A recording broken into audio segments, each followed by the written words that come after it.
In a time of universal deceit, telling the truth is a revolutionary act. George Orwell. Yeah. This is Blood Politics. The only podcast where we don't talk about politics. We be about politics. And our mission statement is to empower, educate, and encourage everyone to speak out against fascism. Speak out against injustice and fight for freedom and equality for everyone. This is Blood Politics, and we ain't stopping till they put us in the grave. We ain't gonna be quiet, and we ain't gonna be scared, and we ain't gonna go along with the crowd. This is Blood Politics.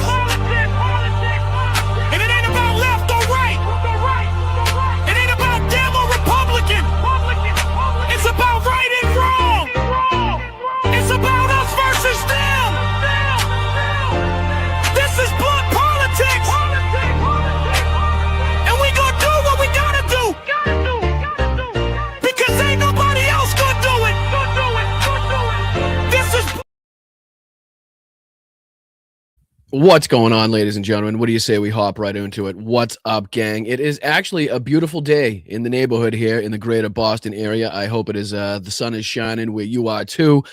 Unfortunately, the clouds of war still persist, which we're going to have to cover in detail today. So why don't you guys filter in, welcome all, hit that like button, subscribe to the channel if you find yourself liking what you're seeing.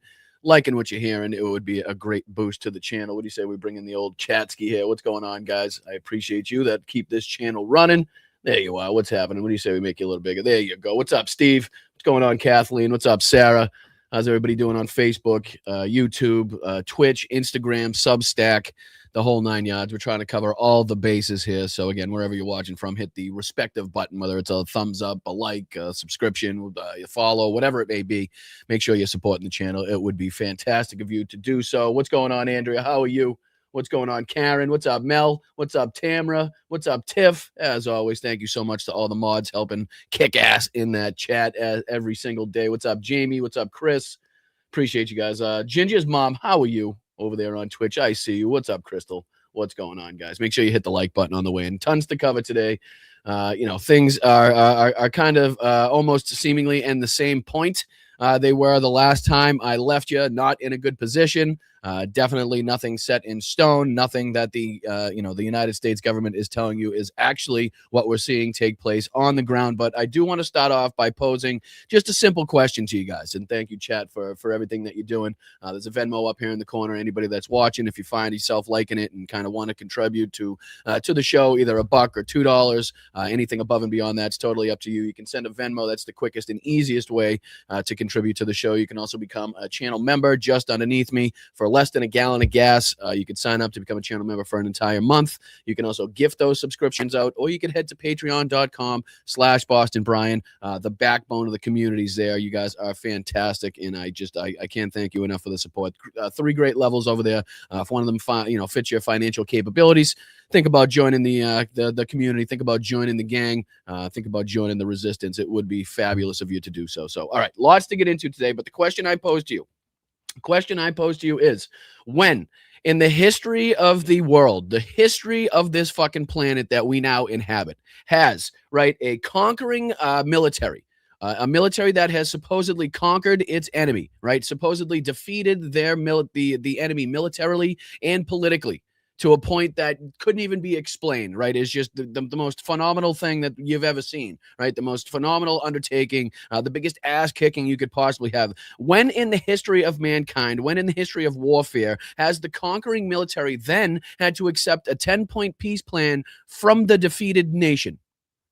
Just curious. I just want to pose that question. When has the conquering military, the conquering nation, had to agree to pay some $2 million per ship that goes through, again, international waters that, again, we were supposed to have full and complete control over, and nobody could tell us any differently, being the U.S. Navy? When has that been a thing? Can anybody bring up kind of like a historical, kind of, a one-to-one historical comparison of the moment in time we're in right now? And again, the United States government trying to come out and say that we somehow achieved victory at the same time that, again, we're pretty much giving up and giving Iran everything that they want and making them much more powerful on the international stage than they were just 7 weeks ago.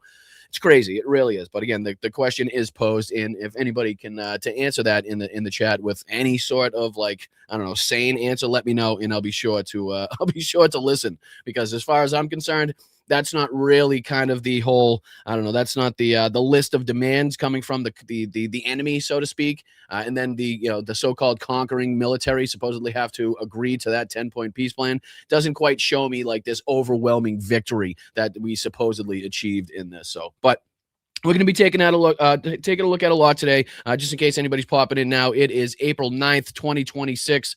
Do appreciate you for joining me. Make sure you hit that like button, subscribe to the channel. We're going to be diving into, obviously, some of the live war updates, where things stand, who's still lobbing missiles, the lies being told, some of the information coming from behind the scenes. We'll also be taking a look at some more of the Republican rebellions. Marjorie Taylor Greene, Alex Jones, just to name a few, popping back up in the news. Again, calling Donald Trump unstable, calling him mentally incapable of being the president. And I do believe Marjorie Taylor Greene on this morning with CNN, if I'm not mistaken, calling for Donald Trump's removal even. So we'll be taking a look at that. We got clips from Greg Kelly, clips from Tim Pool. We'll be diving into a couple clips from LBC. I believe it's Louis Goodall. I'm curious what he thinks of all the recent developments. I do think, I'm guessing that James O'Brien is on somewhat of a hiatus, a vacation or something like that. Either that or it just his show hasn't been on in a while. But again, there's that Kaylen Robertson video that we didn't get into the entire thing last night as well. And then we got some action, some video coming from the front lines of Ukraine that is pretty much depicting and showing how beneficial the trucks are, the trucks that we were responsible for sending over there to Ukraine. And again, all of the other people involved in the NAFO campaigns and all of the other great fundraisers that are going towards sending drones and vehicles to the front lines in Ukraine. You get to see them in action, how they're being utilized, how important they are, and again, kind of the tenseness of what takes place on the front line. So we got a good video coming in. We'll see if we can check into that at the end of the show, but let's see if we can dive into a couple of these live war updates and just see if we can get ourselves acquainted with the bullshit that's happening today. The lies, the propaganda, the rigmarole that we have to fight through every single day. This is just the NBC News live war updates.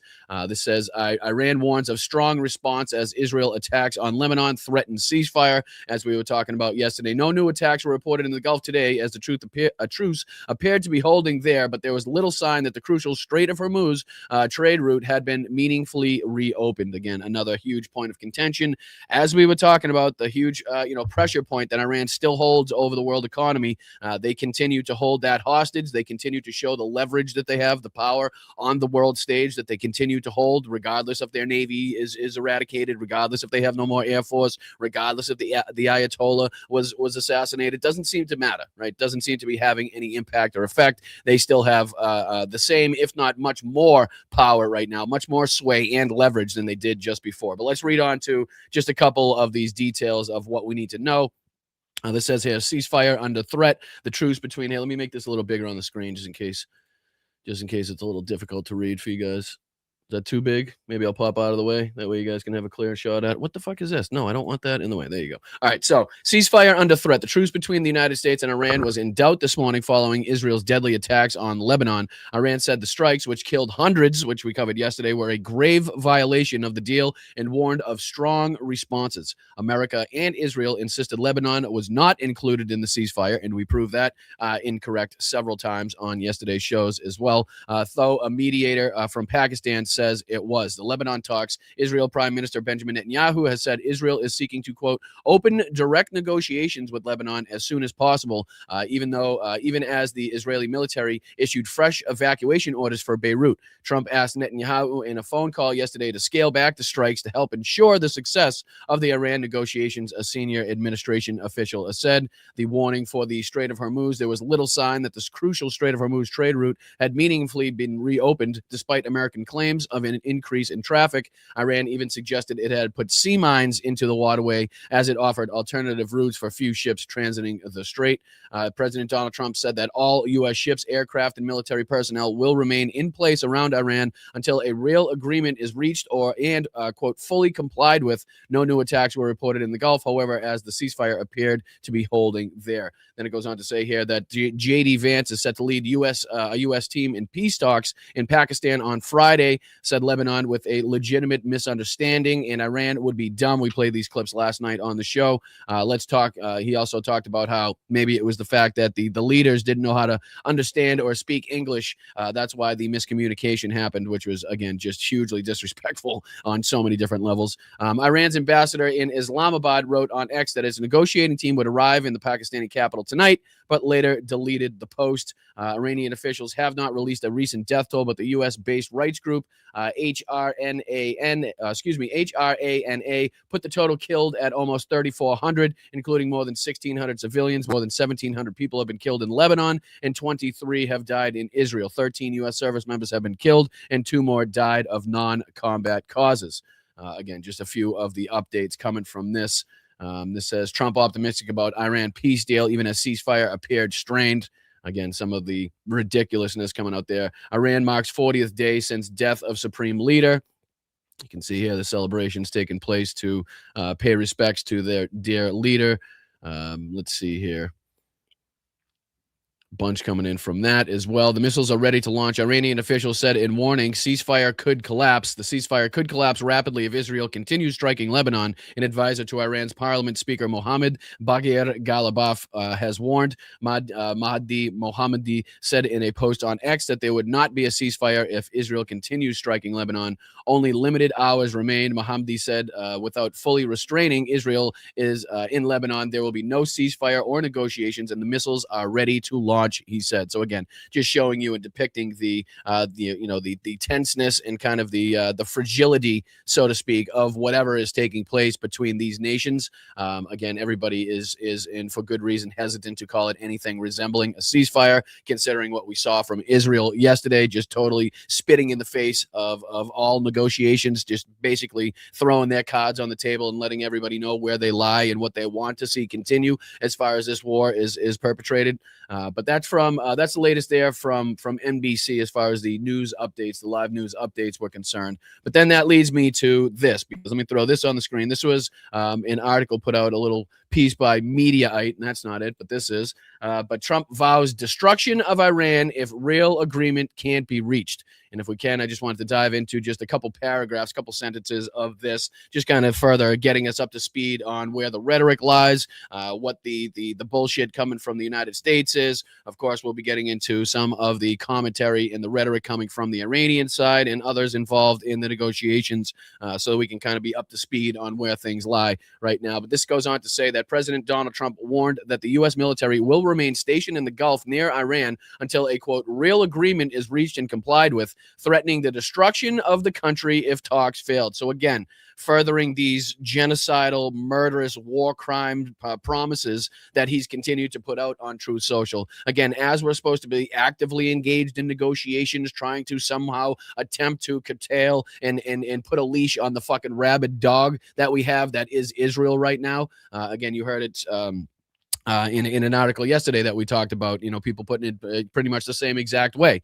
But right now, you got him over there talking about how he's going to, again, threaten the destruction of the entire country if the talks aren't, if they don't come to some sort of agreement, which, again, isn't really going to necessitate, isn't going to really, make the Iranians jump whenever Donald Trump says jump. They're not going to just say how high if he's continuously threatening genocide. He's continuously threatening to hit their, desalinization plants. He continues to threaten to hit their bridges and oil infrastructure. Like he continues to threaten to send them back into the Stone Ages. I mean, the erasure of their whole civilization, as he put on True Social the other day. I mean, it's again, this is just a guy that has completely lost all touch in sense of reality, all touch in sense of humanity.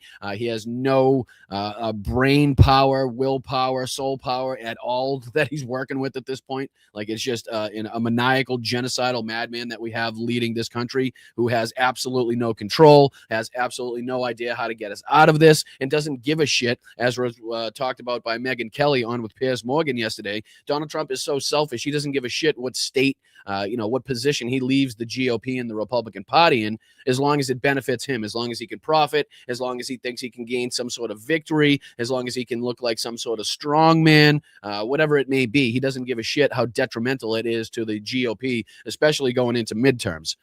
So this goes on to say that, talking to True Social on Wednesday night, Trump wrote that the military was, quote, loading up and resting. Remember how ridiculous this was? We played a Fox News clip yesterday on the show. Again, it's not worth the brain space. It's not worth the space in my head to remember the names of the anchors on that bullshit fucking channel. So my apologies for not knowing who the hell said it. But it was the three morons on the couch. One of them being, what's her name? Ainsley Chainsheart, or whatever the fuck her name is there. But anyway, they were basically saying and hoping and trying to give Donald Trump some sort of way out by saying, yeah, this 2-week pause was just basically to let the American troops rest. They just wanted some R&R for the American troops so that they could be ready to go in and again, affect the destruction of the Iranian civilization. And in fact this does kick off again. So he's trying to go on and use that same line that we were laughing at yesterday to his benefit. So he says here, the military is, quote, loading up and resting. Why loading and up and resting is capitalized is again beyond me, beyond you. Why we still even notice it at this point? It's fucking ridiculous. And in case the shooting starts again, strikes, he said, would be, quote, bigger and stronger than those ever seen before. So again, this hugely escalatory rhetoric, this hugely fucking genocidal and murderous rhetoric that would inevitably lead to the deaths of tens of thousands, if not hundreds of thousands, possibly millions of people in the Middle East, right? It's just, again, it's something that needs to be called out. There needs to be every single person with a voice, with power inside of the government right now, screaming for the 25th, screaming for the immediate removal, the immediate arrest before this shit kicks off. And we do inevitably see hundreds of thousands, if not possibly millions of people die because they don't have fresh drinking water. They got no more fucking energy resources in the Middle East. The Strait of Hormuz is still closed on top of all that. The Bab el-Mandeb is going to be closed. I mean, this thing still has the ability to kick off and to worsen to an extent that I don't even think we are sure of yet. Like, we're not even we're not feeling even a remote, even a fraction of how bad this possibly could get. And again, if we don't say something, if we don't step up and try to put an end to this.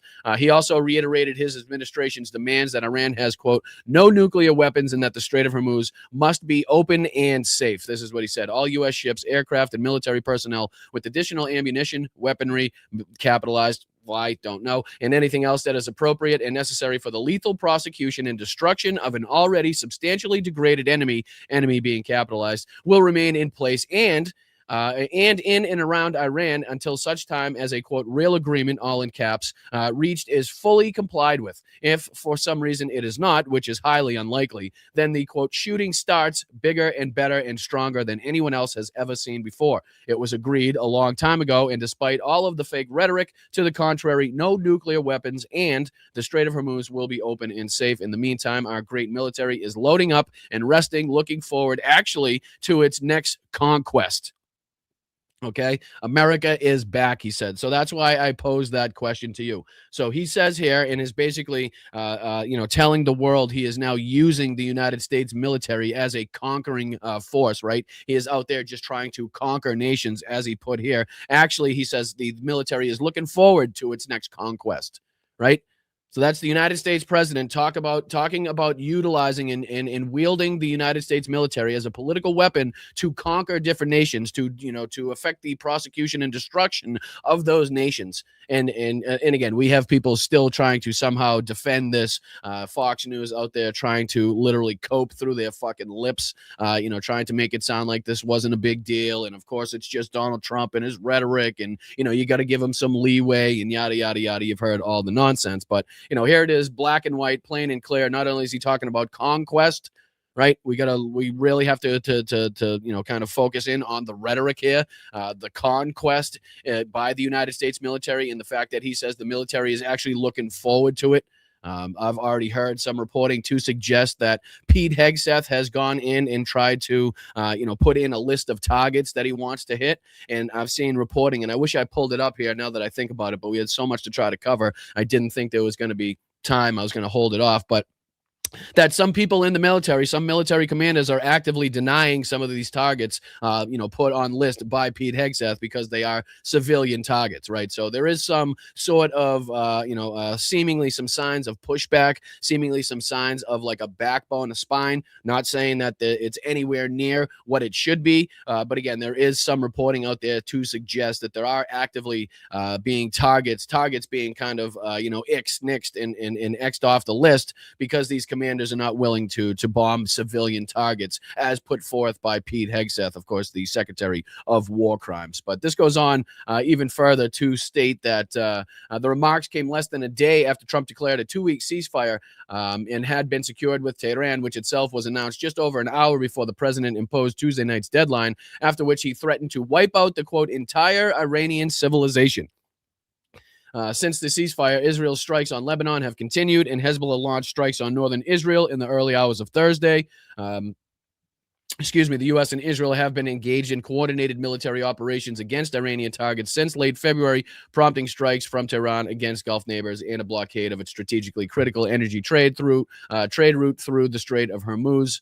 Of course, just the ridiculousness of this, and the fact that Donald Trump is again talking about the entire destruction of Iran if again an agreement is not reached, even though this is to everybody in the world looking like a complete capitulation by the United States, right? We are just agreeing to give Iran all of the power, all of the leverage when it comes to the Strait of Hormuz. Again, talking about reparations, $2 million per ship, the releasing of all of the sanctions on Iran. And of course, the list goes on as far as the demands. But again, I pose the question to you, when in the history of warfare, where in the history of mankind has the conquering nation, as Donald Trump would like to have you believe we are, when have they ever had to accept the 10-point plan from the conquered military, from the conquered, nation? Like, it's again, not adding up to you. It's not adding up to me, and it's not adding up to anybody else on the fucking planet anyway, even if they are trying to defend this. It just makes absolutely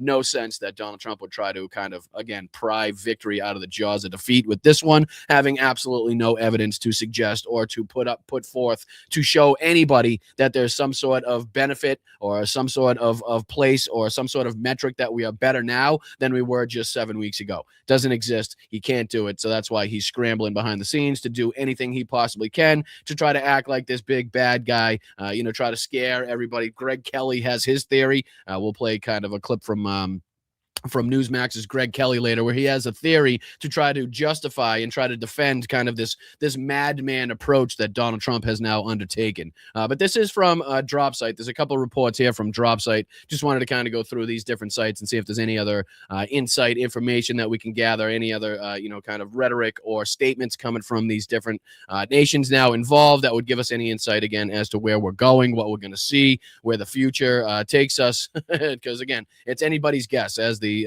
title of the show. What comes next is anybody's guess. There's just no way now to know, to guesstimate, to kind of predict what comes next. It is anybody's guess. So this is talking about the talks to the end of the war are conditional on the U.S. adherence to ceasefire commitments across all fronts, especially in Lebanon. A spokesperson for the Iran's Ministry of Foreign Affairs told reporters yesterday, and this is from DropSite, Esmail Bagay, the foreign minister spokesperson, praised the heroic resistance of the Lebanese people against the brutality and expansionism of the Zionist regime and expressed appreciation for the value, support, and solidarity shown by the Lebanese people toward Iran during the U.S. and Israeli military attacks. He stated that today, solidarity and unity between the people of Iran and Lebanon are stronger than at any point in history. Again, showing us that the Israeli attacks on Lebanon and Lebanon in general is going to be a continued sticking point, as we had been talking about. This says, regarding the ceasefire and its connections to Lebanon, he stated that halting the war in Lebanon is an inseparable part of the ceasefire understanding proposed by Pakistan. As the country's prime minister has explicitly said, the United States is committed to ending war across all fronts, including Lebanon. Any action or statement contrary to this commitment would constitute a failure by the U.S. to uphold its obligations, he said. Again, just showing us how easily this entire thing is going to be fractured even further than it's fractured right now. So I just want to see if there's any other reporting here. This is from Galabaf yesterday. This is from Galabaf, who yesterday we talked about was the one that was referring to Israel as the rabid dog that needed to be leashed by the United States. So he went on here. He had a message on the 40th day since the killing of the Ayatollah. He says, "We do not believe in separating the battlefield from diplomacy at all. We have only one field, and that is the field of defending the rights of the Iranian people." He says these rights are either realized through military struggle or through diplomatic struggle.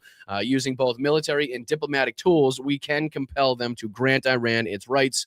The historic retreat of the United States and its acceptance of the general framework of Iran's 10-point peace plan, although an undeniable victory, again, seeing here that Iran was allowed and afforded the opportunity and the ability to claim victory in this because of Donald Trump's rhetoric, because of Donald Trump's incompetency in this whole thing. He says, in our view, an incomplete step. Past experiences have shown us that we must have absolute distrust towards the enemy. We refuse to negotiate, and of course, that is assumedly referring to the fact that Donald Trump was currently in negotiations with the Ayatollah and Iran at the moment they undertook these strikes. Again, thus, letting everybody know on the world stage that the United States can't be trusted, even though you are engaged in peace talks, even though you are engaged in talks about nuclear programs and whatever it may be. They're just plotting and planning behind the fucking scenes to strike you and kill you dead. So it's really not worth negotiating. You might as well try to get not only the most brutal type of weapons, but also nuclear capable weaponry as fast as humanly possible, because it seemingly is the only negotiating tool that any nation could have where it would make and force the United States to kind of leave them alone, similar to the way that Kim Jong-un has been able to, again, shoot off his rockets and test different military capabilities that would inevitably have a huge impact on the West. But the United States isn't really talking about that as far as the regime is concerned.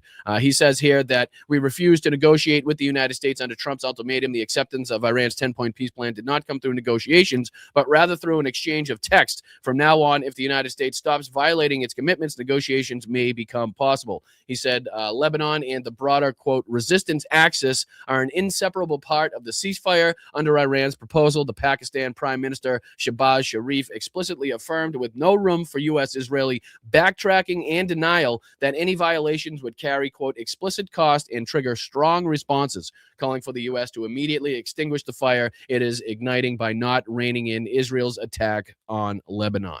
So again, you can see the severity of the statements here, as everybody in every which side threatens to kind of continuously hold their finger on the trigger, continuously threatening. Benjamin Netanyahu had a similar statement out there. If we can't get this done through talks, we'll get it done through violence, we'll get it done through war. Again, just showing their willingness to get out there and resume the bomb dropping and the innocent civilian killing that they love to engage in, as we know. There's a couple other things here as well. This is, a report that we've been talking about, something that we've been talking about for some weeks now, as far as happening behind the scenes with all of the bombing, with all of the missiles and drones, with all of the war taking place. This has kind of been allowed to filter behind the scenes, kind of not being talked about. But this is Clash Report reporting that Israel has secretly approved West Bank illegal settlements. Israel secretly approved another 34 new settlements in a classified cabinet decision, using the war in Iran as cover, raising total approvals since 2022 to over 100 amid rising settlement violence and displacement. And again, we've talked about ample videos. We've shown ample videos on this podcast, on this live stream, depicting, again, the genocidal intent, the brutality, the harassment, the utter fucking disrespect that has been shown here and been perpetrated by, again, these settlers that are trying to run the Palestinians off their land that they've been there for generations at this point. But again, to show everybody how much this has kind of been filtered to the background, not a lot of people reporting on it, not a lot of people talking about this, but it is absolutely something that we need to keep our eye on, and is, kind of a good example.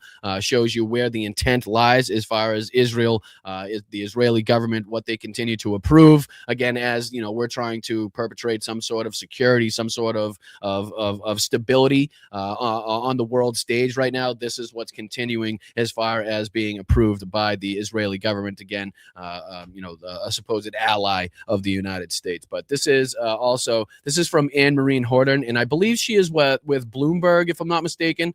Let me see if I can go up and get this correct. Yeah, she's the chief political correspondent at Bloomberg TV. And there was a couple things that she posted that I just wanted to run through, if I may.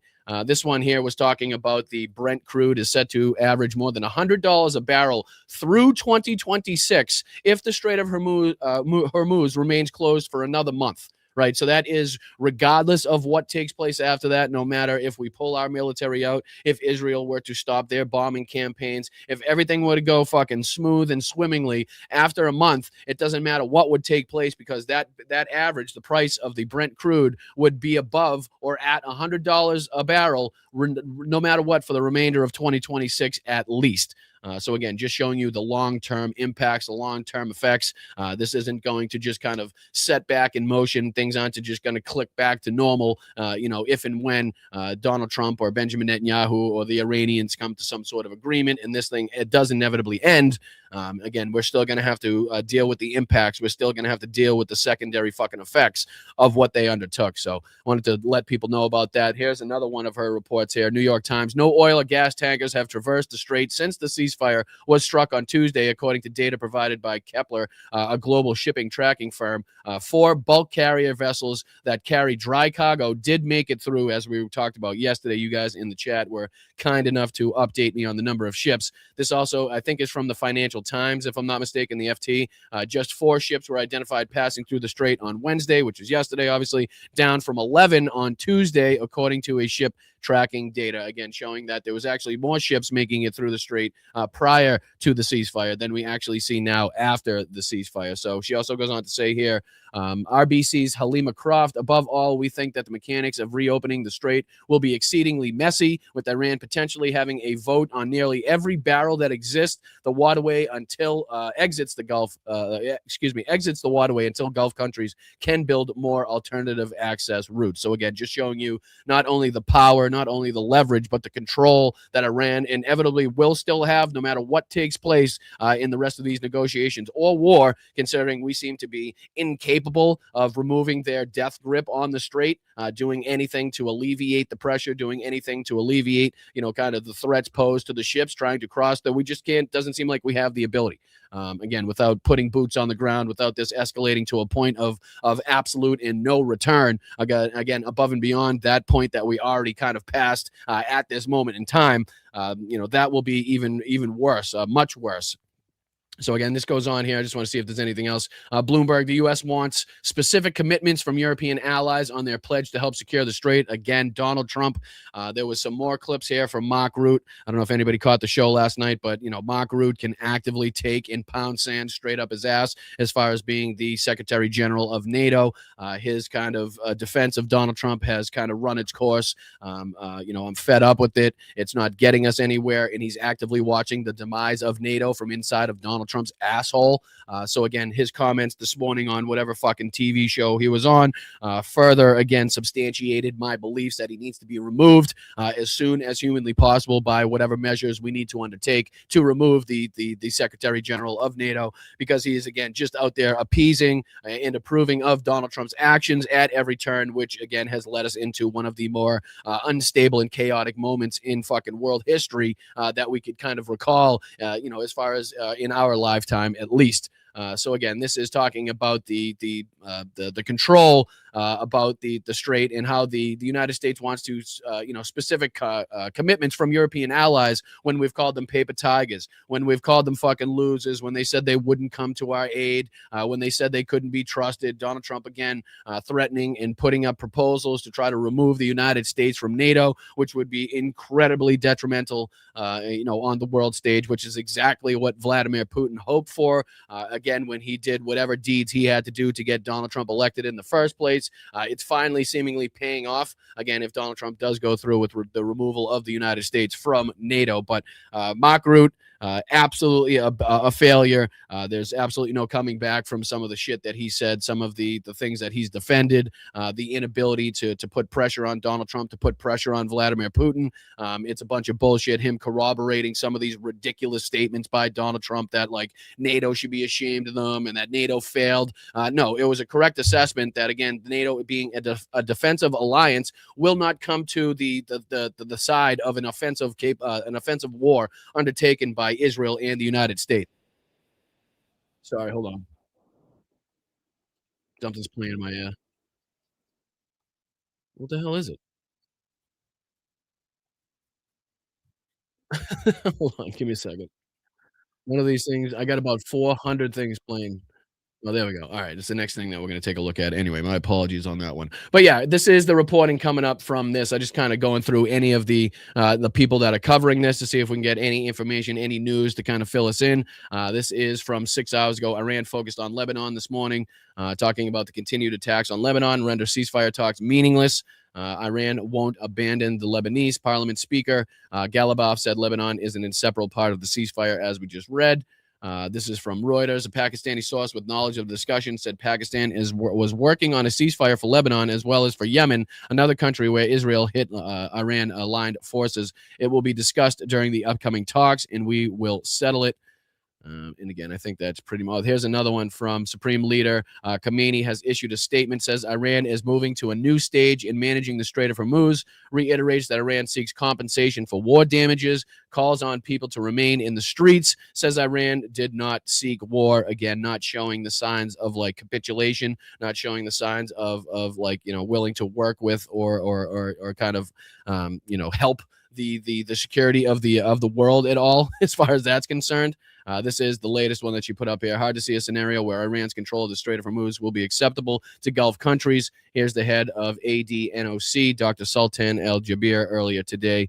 And again, that goes along with some of the oil conglomerates. Some of the oil CEOs are reportedly enraged and incensed about the ability that Iran is going to have to put this $2 million bounty on all of the ships.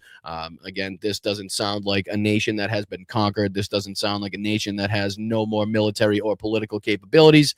Sounds like a nation that has all the cards right now. Sounds like they have all the power, all the leverage, and all of the control as far as, again, what takes place now, what we pay for goods, what gas costs, what you guys pay for your shoes, your clothing, your groceries. That seems like a lot of power to me, if you ask me. So, all right, let's dive on to this next one here that I want to cover. Just a couple updates here, if we could, from OSINT Defender. See if we can get a shot, a look at anything that's been taking place over the last few hours. Here's kind of a live look at what's been taking place as far as ships getting through the strait. Says here, container ships in green, tankers in red. Vessel traffic through the Strait of Hormuz via marine traffic since the announcement of the ceasefire shows that few vessel transits that have occurred continue to deviate out of the main channel around the north side of Larak Island for inspection by Iran, thus kind of showing that they're either heeding the warnings or there definitely are some mines been put in place. Again, maybe that kind of tells us another story, but I think it's been reported that Iran has kind of suggested that they're put further mines inside of the strait just in case anybody wanted to sneak through. So the fact that they're taking this alternate route and the fact that there's been less vessels to transit the strait is another story in and of itself.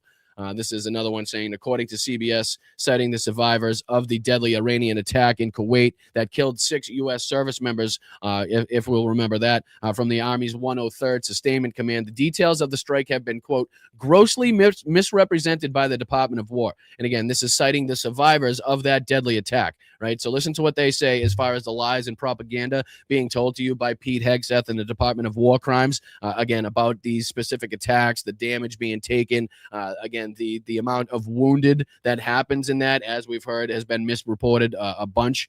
So let's see if we can take a look at this. This says, according to the report, the strike was a direct hit, and as reported previously, defensive measures around the installation were severely lacking. Regardless of this dynamic, survivors leapt to aid their wounded comrades following the impact. Additionally, the report before the impact was that the all-clear sound had already come from a previous alarm, and service members had already returned to the stations and removed their protective gear. So again, you can see here kind of not only the lies being told, but also the lack of kind of air defenses, the lack of readiness as far as these bases are concerned. So not only did they not have appropriate air defense measures as stated here, right? So it's been grossly misrepresented by the Department of War. According to reports, the strike was a direct hit, and as reported previously, defensive measures around the installation were severely lacking. Right. So not only that, but there was also an all clear sound. So right when the missiles come in, there's an alarm sounding to everybody to alert them to the incoming missiles. And then when the all clear is given, when those kind of the radar systems and the defense systems do not detect any further incoming missiles, it will give another alarm. It will give another siren to kind of show everybody, to tell everybody that the all clear has been given. Well, allegedly, from some of the survivors in this attack, the all clear alarm had been sounded, which means all of the units, which means all of the soldiers returned to their stations, took off their gear, their protective gear, their helmets, their vest, whatever it is that they put on in an instance like this. They had removed all of that, and then that's when the base got hit with this direct strike. So again, showing not only that the missile defense systems weren't working properly, but whatever sirens were supposed to be in place were also not utilized properly. The air defense systems in and around the base obviously were incapable and inferior to protect the people on that base. Again, not something that you're hearing from Hegseth or Dan Kane or any of the people at the Pentagon. Again, showing you that they're actively trying to cover up. They're actively trying to hide not only the satellite imagery, as we've talked about, reported, but also the extent of the damage, the extent of the wounded, the extent of the lack of preparedness that they had for these incoming strikes. And again, as you'll talk about, as we talked about through this New York Times article as well, which again just goes to show you kind of the lack of thought that Donald Trump had, that the Iranians were going to have the capabilities to fire back because of Benjamin Netanyahu's little proposal that he came and did, his little presentation that he did for the president in the cabinet, where Donald Trump was so taken aback with like the capabilities of Mossad and everything that said was going to go, swimmingly. We're going to be able to take out the missiles in about 2 weeks. We're going to be able to take out the leadership in this amount of time. They weren't even going to be allowed. They weren't even going to be capable of firing back on U.S. bases. They weren't going to be capable of firing back or putting a stranglehold on the Strait of Hormuz. Again, anybody, I put this link in the chat last night for people to read. If anybody took a look at this, it gives you pretty good insight as to how Donald Trump was swayed into joining Benjamin Netanyahu into this war. And they put together this big slideshow presentation. They had lists of people that Donald Trump could choose from to install as the new leader. One of them being kind of a dissident of the family that now lives in the United States. They went as far as to try to get Donald Trump involved. And like I said last night, I was joking when I said it was like going to be this like colorful presentation with a lot of like bright lights and big words and Donald Trump's face in there and name in there a bunch to get his attention, to get him involved. But that seems like that's exactly what it was, because nobody else in the room was buying the bullshit. Seemingly nobody else in his cabinet, from J.D. Vance to the rest of the people that learned about this or listened to the presentation, was buying anything about it. Right, they were actively trying to tell the president, trying to tell Trump how dangerous this was going to be, and that it's probably not going to go the way you think it's going to go. But Donald Trump obviously was so taken aback and so fucking in love with Benjamin Netanyahu's plan that he had kind of presented to him, that he was from the get-go already on board. Like Benjamin Netanyahu pretty much left this meeting, pretty much left this like presentation, knowing that Donald Trump was going to be on his side and going to go through with this. But again, he actually went in there, talked about how the Iranians were going to be, so utterly defeated and incapable of shooting back, of retaliating, of controlling the strait. So it sounds like, how we talk about the last person in Donald Trump's ear. Sounds like the last person in Donald Trump's ear, as suspected before joining this war, was Benjamin Netanyahu, promising Donald Trump that the Iranians would never have the ability to do exactly what they're doing right now, which is, again, led us into this position of, again, propping up the Iranian regime, giving them more leverage, power, and control on the world stage, thus leading to the United States now having to capitulate to the fact that we're like accepting the conquered military, the conquered nation's 10-point plan. Like, again, so how ass backwards is all that? Very ass backwards, if you ask me. But again, nothing makes sense today. Nothing is what you think it is. We live in a simulation, and then we're all fucking, it's basically a cartoon at this point. Let's see here. It says, Mr. Netanyahu was not the only one who came away from the meeting with the impression that Mr. Trump had all made up his mind. The president's advisors could see that he had been deeply impressed by the promise of what Mr. Netanyahu's military and intelligence services could do, just as he had been when the two men spoke before the 12-day war in Iran in June.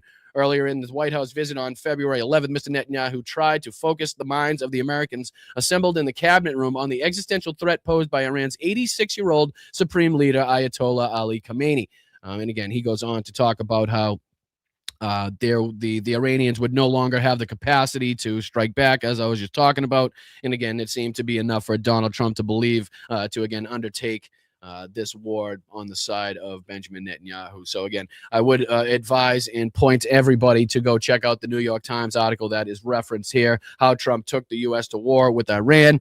Some good insight in. That's by Jonathan Swan and Maggie Haberman. Gives some pretty good insight in details as to how Donald Trump was swayed by Benjamin Netanyahu into getting us involved in this war. So, all right, let's dive on here, because this is another little clip that I wanted to play talking about kind of the updates, exactly what's been taking place with the Strait of Hormuz, how utterly weak and feckless the United States looks on the world stage, considering the acceptance of this kind of peace plan, the so-called 10-point plan, kind of the again putting up and propping up of the Iranian regime and giving them more power and control. This is by Breaking Points, and again, I give no credit or respect to Saagar, because he is actively responsible, being best friends with JD Vance as he is, for getting us in this position. But again, that's why it's even more striking when we hear people like this say the things that he's about to say, much to the examples that we play Marjorie Taylor Greene and Alex Jones, like we will. I think it's very beneficial, and it has much more meaning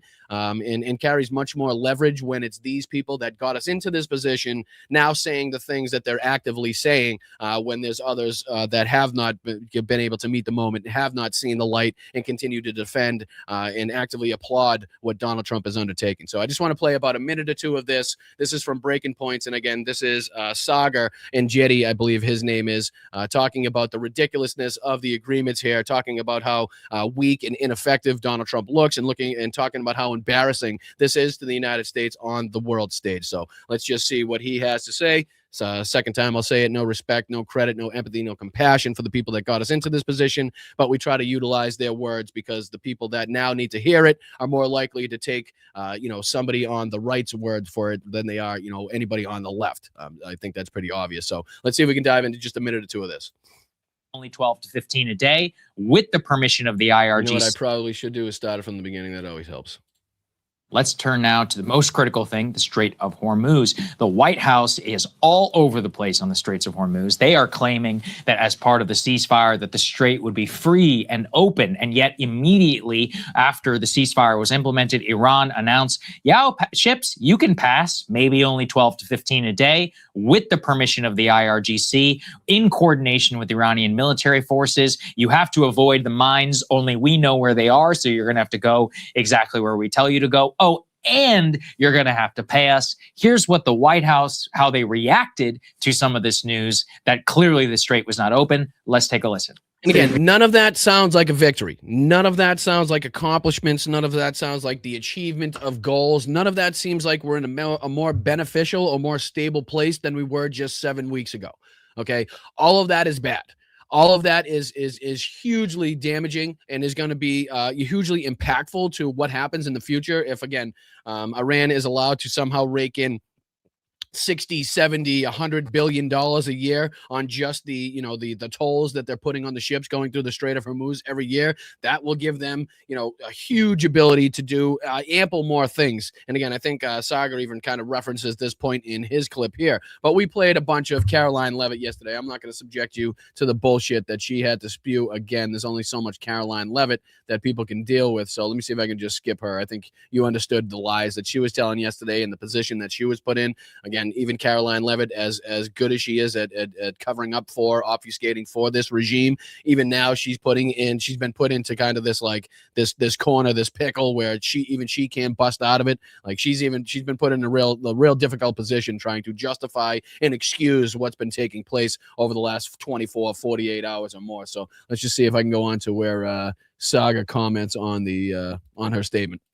Not so far, actually. Let's go and put C2 up there on the screen. Don't believe us, believe the oil industry. The oil industry has gone and lit up the White House switchboard saying, hey, you can't have this happen. You can't just allow them to charge tolls. One of them even said, but you said you won the war. And here we are having to pay the Iranian government and potentially in crypto and or in yuan to circumvent the petrodollar. Just an absolutely insane fucking situation that we now face. Just an absolutely insane situation considering what we were witnessing and what we were, what the situation was just 7 weeks ago, right? And now what we're talking about is paying $2 million a ship in cryptocurrency to Iran for every ship that goes through the Strait of Hormuz. Like, what the fuck happened? What is going on? This is the end goal. This is the huge victory. This is the overwhelming defeat. This is kind of the benefit of that defeat that we now will get to, is to pay extra and added money that inevitably will filter down to the pockets of you and I. We'll have to, incur those costs. Because the shipping companies and the fucking stores that inevitably have these products in them aren't going to eat these costs. The price is inevitably going to go up, absolutely, without a doubt.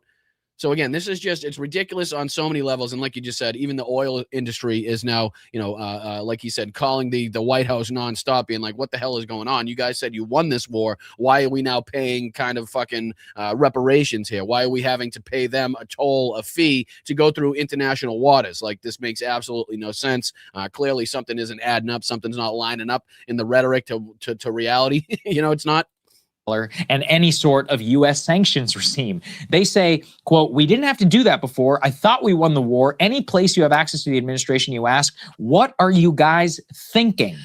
The response administration officials were giving is not a cold shoulder. It's more like, yeah, okay, we'll take note. Noted. Yeah. Noted. But getting left on, thumbs up if you're the CEO of ExxonMobil. Yeah. Shows you who's got the power in this relationship, though, doesn't it? Not to mention, get used to it. Yeah. This is the new reality. Yeah. And as I was saying, Yanis Varoufakis, I think we know now how this will ultimately end. Now, does it actually end now in some sort of agreement? Or does the U.S., is it too much for Donald Trump to swallow right now? Does he need to go in and take more pain before ending up with effectively the same, agreement that they would have to come to now, which includes incredible concessions to Iran?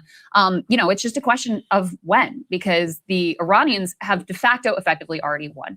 Wars really reveal what the actual power dynamics are. And Iran has proven that there is effectively no military operation that could take back control of the Strait of Hormuz. There is going to be. Yeah, that's what we were saying. That's what the reality is bearing out, right? You could talk about 15,000. You could talk about 20,000 targets hit. Again, you can continuously tell us how many ships you've sunk. You can continuously tell us how many fucking airplanes that you've taken out of service, right? Doesn't fucking matter if you don't recognize the futility of the asymmetrical warfare that's now taking place. And again, where the power now lies, then you're not doing a good job at recognizing the reality on the ground. Again, the reality on the ground is the power lies in the Strait of Hormuz. The power lies with Iran to control the Strait of Hormuz, right? We are weak and ineffective. We are incapable right now, regardless of how strong and awesome our military is, to open that strait by force. And again, it's been bearing out. That's kind of showing its face in reality right now, considering we're now on day 40? I've lost track now, 40 something at this point. And again, there's been no substantial change whatsoever. And in fact, things have got dramatically worse off, and the power rise by the Iranian regime has only increased on the world stage as far as that's concerned. New reality there, period. End of story. That is going to be consequential, not only in terms of Iran becoming tremendously, quite wealthy from the toll that they're going to be able to charge and having incredible power. Now they have effectively the ability to sanction countries and wield levers that they did not have before. So you have the rise of Iran as this new force. Now, does that sound like a defeated nation? Just curious. I know I've been posing this question a lot, but does that sound like a defeated nation? A nation that's been defeated both politically, militarily, and all other things that Donald Trump and Pete Hegseth and the Pentagon would have you believe they've done? Does that sound like somebody that has less power or more power than they did just 7 weeks ago, right? Again, the regime change is horseshit. That's a farce. That's just an absolute fucking joke of a thing that has not taken place to the extent that, again, regime change usually is seen or calculated by to any extent whatsoever. The people have not risen up, even though we've been sending in weapons, even though Donald Trump has been calling for them to rise up against the government. Again, we've now lost control of international waters. We now have even the Bab el-Mandeb Strait to worry about, even above and beyond the Strait of Hormuz. We're now paying $2 million or having to pay potentially $2 million per ship. I've even heard reported like it was $1 per barrel of oil or something ridiculous like that, something that will add up to billions and billions and billions and billions of dollars each year for them to play around with, right? For them to get new relationships on the world stage, the new partnerships with China. Who knows what the fuck comes with another $100 billion a year that the Iranian regime could play with as far as military buildup, nuclear capabilities. I mean, you name it. We're giving them the power and the ability to now do anything they pretty much want after this is all said and done. Whereas before we were engaged in negotiations with them and the Ayatollah. Not only that, but previously to that, we had the Obama nuclear deal that again allowed, investigators, people to go in, cameras to see from the moment that the uranium was picked out of the ground, from the time it was used for the end goal. But again, this is where we are now. This is where the reality lies. This is where Donald Trump had gotten us. This is where Benjamin Netanyahu and our alliedship and our partnership with Israel has gotten us in a much, much, much, much more destabilized union, a much more destabilized region in the Middle East, and a much more destabilized world economy in general. It's just there's no other calculations. There's no metric that you could point to show us that we are better off now than we were before this illegal, unconstitutional war with fucking multiple war crimes was enacted. Power, but you're going to have other countries around the world who are like, hey, we've got a key waterway here as well. Why can't we do what the Iranians do? Why can't we also charge a toll? If they're going to do it, we're going to take advantage of that too. So this is a whole new world, and the oil industry executives can bitch and moan all they want. But at the end of the day, I'm sure the Trump administration would love to figure out how to get. I'm sorry, who did the oil execs, who did they back in the last election? Who did they put their money behind? Who did most of them throw millions and millions of dollars at a campaign for? So I don't give a fuck what they're complaining about at this point, right? And again, at the end of the day, let's be real, because they're complaining, but inevitably they'll pass down the cost to you and I. So it's going to be you and I that's actually hurt by this. It's going to be people in the Asian markets. It's going to be people in the European markets that inevitably get hurt by this, right? It's going to be people all around the Middle East that inevitably get hurt by this. It's going to be, in fact, everybody on the fucking planet right now that, is effectively breathing, has their eyes open, is going to be affected by this in some way, shape, or form. But that is, again, the reality that we now face because of the maniacal, genocidal, murderous leader that has absolutely no brain capacity whatsoever. His mental faculties have absolutely left the chat, but he continues to be defended by some of these fucking people inside of government, some of the worst of the worst inside of like Republican propaganda channels.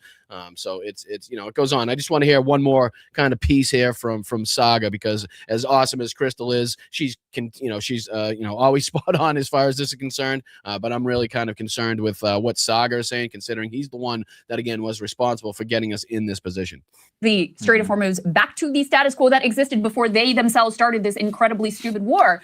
If they knew how to do that, they would have already done it. Remember all the Zionists in like 2023 were like, there was a ceasefire on October 6th. There was a ceasefire. It's like, well, there's free and open strait on February 27th. Mm-hmm. There was a free and open Strait of Hormuz on February 27th. Now there's not. Okay, well, they're the ones who get to set those terms. Let's put C3 up there on the screen. Iran now demands crypto fees for ships passing Hormuz through ceasefire. I'm going to read through this just to show you exactly how much control they have over the Straits of Hormuz, so you can actually hear it out. Hamad Hosseini, he's the spokesperson for the Iranian Oil and Gas Exporters Union, told the Financial Times Iran wanted to collect toll fees from any tanker passing and to assess each ship. Quote, Iran needs to monitor what goes in and out of the strait to ensure these 2 weeks aren't used for transferring weapons. Everything can pass through, but the procedure will take time for each vessel, and Iran is not in a rush. So this is not just— I think he goes through the actual procedure, which is like each vessel has to kind of like email the Iranians. They have to talk about like the cargo, the type of ship. The Iranians then have to kind of come up with a price that ship's going to have to pay. They have to get the permission from the Iranians. Like the whole thing is not only going to cause a backlog, but also it's going to inevitably have the price rise exponentially at the same time. Charging a fee. This is like being boarded by the Coast Guard, some sort of customs union. And we're not talking about, in their necessarily just in their territorial waters. We're talking about in a previously free and open international shipping corridor, where basically it's now like here in the Potomac River, where if you have a boat and this coast, they're like, oh, where's your license? Can we see the cargo list? What do you have on board? Now let me continue. They also say that it is halting passage of the oil tankers in response into the Israeli strikes on Lebanon. But before that, any tanker passing must send, exactly as I said, a cargo listing that informs them of what is on board. Iran will then inform them of the toll to be paid. He said that the tariff is now $1 per barrel of oil, adding that empty tankers may be allowed to pass freely. Once the email arrives and Iran completes its assessment, vessels will be given a few seconds to pay in Bitcoin, ensuring that they can't be traced or confiscated due to sanctions. The tankers on the Gulf have received a radio broadcast saying they will be targeted with military strikes unless they first gain approval from Iranian authority. That is total and complete control of the Strait of Hormuz. It literally rivals any other choke point in the globe, like the Panama Canal or Egypt. As Giannis said on our show, Panama only gets $5 billion from its. So again, that saga right there, recognizing the complete and total power, the complete and total leverage, and the complete and total control that Iran now has over the Strait. Again, a piece of international water where, in fact, we didn't have to pay $1 per barrel oil or $2 million per ship to go through just before Benjamin Netanyahu and Donald Trump undertook this war. But that is the situation, again, we now find ourselves in, and that's going to have serious ramifications and impacts, again, on the globe. So something that we'll have to continuously be checking up on and looking at. But again, it's wild that, we're in a time right now where we're going to have to be paying millions, in crypto, in Bitcoin to the Iranian regime to make sure that the Asian markets and the European markets can get their oil and can get their good. Like, it's just, again, the position that now we've been left in by this regime. And again, last night we talked about how Caroline Leavitt was seemingly referring to this whole thing in past tense. Again, a lot of people trying to speculate and read into that as like the Trump regime basically hoping that this thing is over and ended, as to what they come out with as far as like this victory or like this, the evidence of victory. I'm not sure, but again, the way that you were speaking about it was leading a lot of people to speculate kind of what was coming next. But again, Bitcoin, cryptocurrency, payments to the fucking Iranians, emails, having to distinguish what you have as all of these things that weren't a thing just 7 weeks ago, now coming into play, just shows you again the added amount of control, the added amount of like respect that people now have to show the Iranian regime, on the world stage. It's just there's no ifs, ands, and buts about it as far as that's concerned. But Saga really coming to his senses, or at least coming to the reality that he's responsible for this, and that it was a huge fucking mistake for him to have any involvement with Donald Trump's campaign, any involvement with J.D. Vance, any involvement with, again, perpetrating and propping up that fucking candidacy. So this is the result of what we're now seeing. And again, that's kind of the through line in the next few people that we'll be talking about as well, because here's another one that seemingly isn't happy with Donald Trump's actions, isn't happy with the so-called, non-existent ceasefire, and is kind of letting Donald Trump know that he's kind of been had. But again, this is another person that comes out and says that Donald Trump looks like an idiot, Donald Trump looks incompetent, Donald Trump looks stupid, but it's not Donald Trump's fault. Okay, it's all of these idiots and morons that are surrounding Donald Trump. It's all of the aides. It's all of the it's all of the the cabinet members. It's all of the assistants. It's all the people that bring him his ketchup and his Diet Coke. Not the blame, not the fault of Donald Trump whatsoever. And you can see this through line with all of these sycophants, and it's fucking disgusting that again they continue to recognize how ridiculous the times that we're in are and why we're there, but continuously have to like berate themselves with compliments for Donald Trump and remove him from culpability, right? Just say that it must be somebody else. It can't be the Fuhrer. It can't be the dear leader. Like it goes back to what Philip Bittner brings up all the time in the saying, if the Tsar only knew, right? Where the peasants that are starving on the streets, the peasants that are getting the fucking rotten food, the peasants that don't have heating, the peasants that have the fucking, the pipes in their buildings freezing all the time. They have no running water. Like they don't think that Vladimir Putin in Russia, like we compare it to that. Like the people, that don't live in St. Petersburg, the people that don't live, in Moscow, the people that live in the outskirts, like they don't think that Vladimir Putin knows the conditions that they live in. They don't think that they know that they have to shit in a fucking wooden outhouse, right? They don't know that they don't have running water or electricity. And if the Tsar only knew, then he would be able to save us. He would come and help us, because there's no way, if Vladimir Putin knew the conditions that I lived in right now, he would allow this to continue. This is the same thing, right? The same fucking sick, psychotic mindset. If Donald Trump only knew, right? Somebody's got to be perpetrating and kind of leading him astray behind the scenes, because we know how genius and smart Donald Trump is and capable Donald Trump is. So this can't be anything of his own doing. But at the same time, this is fucked up. This is ridiculous. We don't want to see this. Whoever's leading us is an idiot, but it's also not Donald Trump. But here's Laura Loomer. Again, sorry for the jump scare as far as that's concerned. And no, that is not a self-portrait behind her above her right shoulder. That is, in fact, I do believe, an American alligator or a saltwater croc. It's hard to tell right now with the mouth open. I'm sure there's some bio experts in the chat that'll be able to tell me. But that again, just to reiterate, that is not a self-portrait of Laura Loomer behind her, as much as it does represent and look just like her. But again, let's see if we can dive into this. This is again a minute 39 of Laura Loomer kind of pushing back on Donald Trump's again capitulation to the Iranian regime. I can't cheer for this negotiation, whatever it was that they said happened today, a 2-week ceasefire.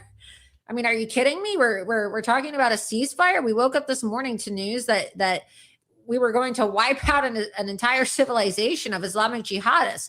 And now we're talking about making a deal with these Iranian terrorists who are going to probably renege on their word because you can't trust a Muslim. I mean, don't you realize you can't trust the word of a Muslim? Doesn't Donald Trump's administration understand by now that you can't trust the word of a Muslim? And look, I love the president. I respect the president. I know that Donald Trump understands this, but you have all of these advisors and people that, there's a New York Times piece that came out. It's the advisors. It's not Donald Trump. He can't be the moron. He's not the incompetent fucking fool. He's not the hack in there again, perpetrating the cover up of the Epstein files. He's not the one making the decisions, even though we have great reporting from the New York Times to suggest it was Benjamin Netanyahu's little fucking slideshow presentation that inevitably got United States into war with Iran, right? None of that is possible. It's got to be the aides and the people that were trying to get him not to do this, right? It's got to be J.D. Vance that, in some way, shape, or form was trying to push back on these actions, or Susie Wiles, or the rest of the people in the cabinet that had that wanted Donald Trump to be restrained, didn't want Donald Trump to go through with this. Couldn't have been any of those people. But again, we have to blame them. Couldn't have been Donald Trump.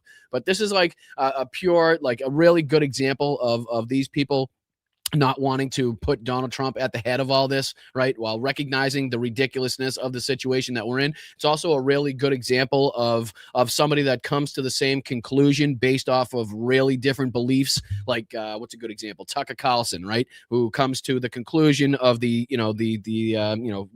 things that he says about Benjamin Netanyahu, the IDF, the Israeli government. He's coming at it from a whole different view and for much, much, much different reasons than you or I, who also recognize the detriment that Israel is having to the United States, obviously, and what they've been perpetrating as far as genocide and war crimes all over the fucking place for quite some time. Obviously, the fact that we've been sending them, billions and billions and billions and billions of dollars with absolutely fucking nothing in return, not to mention the complete and utter control that the Israeli lobby and AIPAC has on our governing officials in this fucking country. All of that being said, Laura Loomer coming to the conclusion that this is basically a capitulation taken by Donald Trump, but only based on her hateful fucking rhetoric and her absolute bigotry toward the Muslim people. Right. So she's saying this stuff sounds kind of like what we're saying as far as the capitulation, as it being ridiculous. Of course, she has to, again, remove Donald Trump from any accountability whatsoever in this. It's got to be the aides.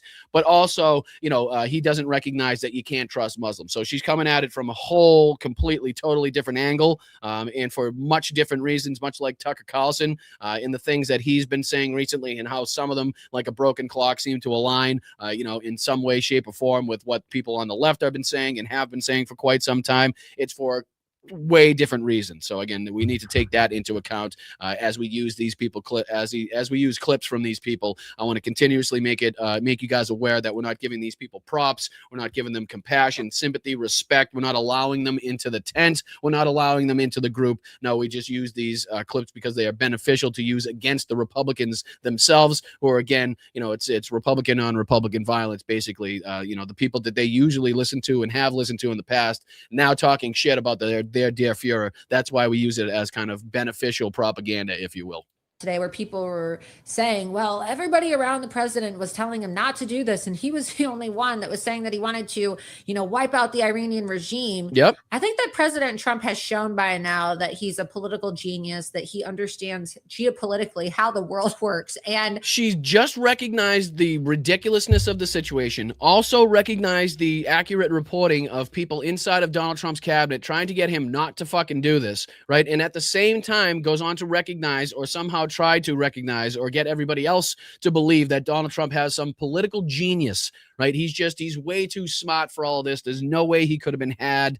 This reporting must be false. It's fake. It's got to be the aides. It's always the aides. It can't be the Fuhrer. The Fuhrer is never wrong if the Tsar only knew. And it continues because, her bullshit there, it goes on to both praise Donald Trump while also recognizing the dumbness, the stupidity, and the absolute fucking debauchery and chaos of the moment that we're now in. So not lining up on any stretch of the imagination, which is, again, a consistent through line for MAGA commentators and anybody trying to defend what this regime has now undertaken. It's impossible to defend. You got to tie yourself in knots. You're going to look like a fucking Bavarian pretzel by the end of this son of a bitch. All you're going to need is some salt and a little bit of fucking mustard.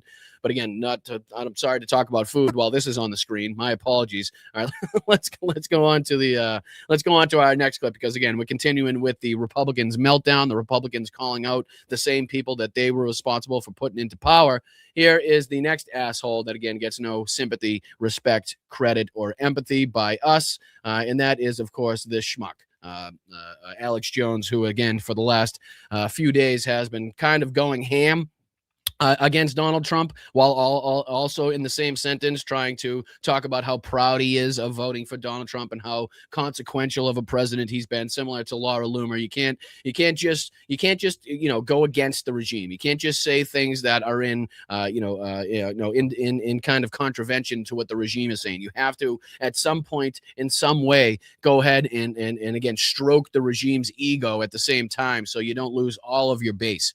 Well, here he is talking about the shutdown of the Strait of Hormuz and the ceasefire. He says, J.D. Vance, Israel is going to stand down. They didn't. Iran, the ceasefire was abided by. We're closing Hormuz. Attacks will continue. So basically, there's no peace deal. Alex Jones says Trump agreed to something he didn't even read, all to make the oil drop. So let's just see. Here's a quick clip, only about 30 seconds of Alex Jones tearing into Trump a little bit and maybe recognizing a little bit of the reality of the situation and how Donald Trump's trying to control the price of oil because of, again, the pressure that it puts on him in the background. So again, this is Alex Jones talking about J.D. Vance's comments, if I'm not mistaken.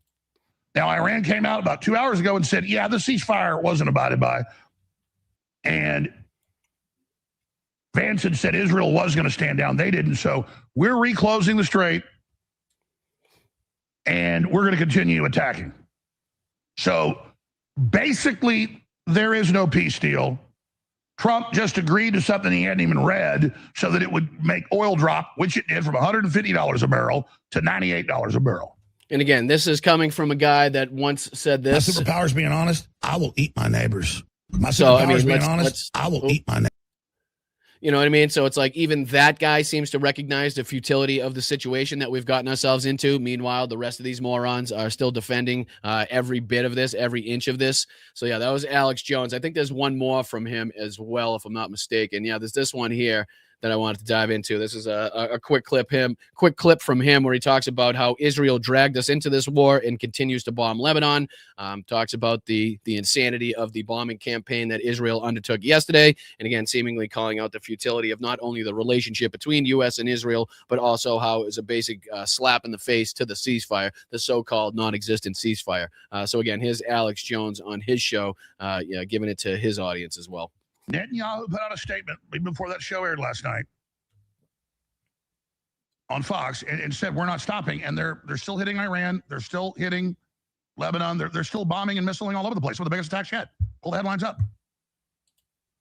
And so Iran's like firing more missiles, and Fox News shows it and says, oh, look, they violated the ceasefire without even saying that they're bombing them. The level of deception. And then Israel attacks first to drag us into this and says, now we have a moral responsibility to go save the Iranians when Israel and our government were giving them weapons and trying to do this overthrow that failed. It failed, Mark. It didn't work.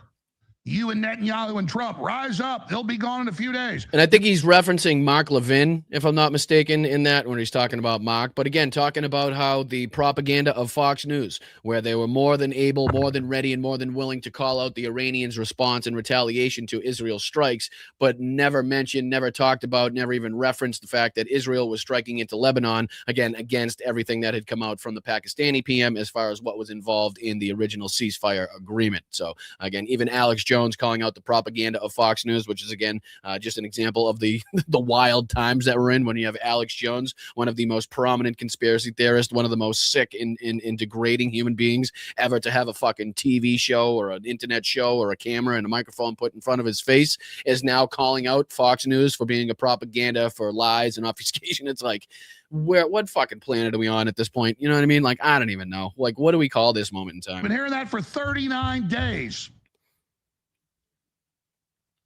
And maybe I'm wrong. Maybe I'll be wrong. Maybe the mullahs fall. I want to end this war. If that happened, I'll say, wow, a miracle. Still wrong to say you're going to kill everybody in the country. Still wrong to say you're going to bomb their water plants. Still wrong to have Israel running our foreign policy, regardless of whether this was right or wrong. It's wrong to have a foreign power doing this. And again, broken clock moment, right? Everything that he just said there, it's hard to disagree with. And that seems to be the ridiculousness of the moment that we're in. Like, even fucking at some point, you're finding yourself kind of agreeing with, or at least aligning with, like, whatever Alex Jones is saying. That's how you know, like, the ridiculousness. Like, that's how you know Donald Trump has pushed us into complete and total chaos. Like, when even Alex Jones is calling out the, the insanity of having, Israel lead our foreign policy, of going into war just because Netanyahu said so, and the lies and the propaganda by Fox. It's like, where the hell is this? Like, what is going on? Like, do I need a lobotomy at this point? Jesus Christ. And Mark Levin and all of them calling for all of us to be censored or taken off the air and calling me Joseph Goebbels. Sure that wasn't Joseph Goggles? Because it's Goebbels, but, to each their own. It's un-American. No need to put it. Oh, Jesus Christ almighty, Alex, what the hell is that all about? You got to warn us before you do shit like that. Oh, my goodness. That was what, Laura Loomer? Was that Laura Loomer as... Why did all of a sudden that just pop on the screen in Alex Jones' show? That looks like literally Hacksaw. That looks like Laura Loomer as Hacksaw. So, all right.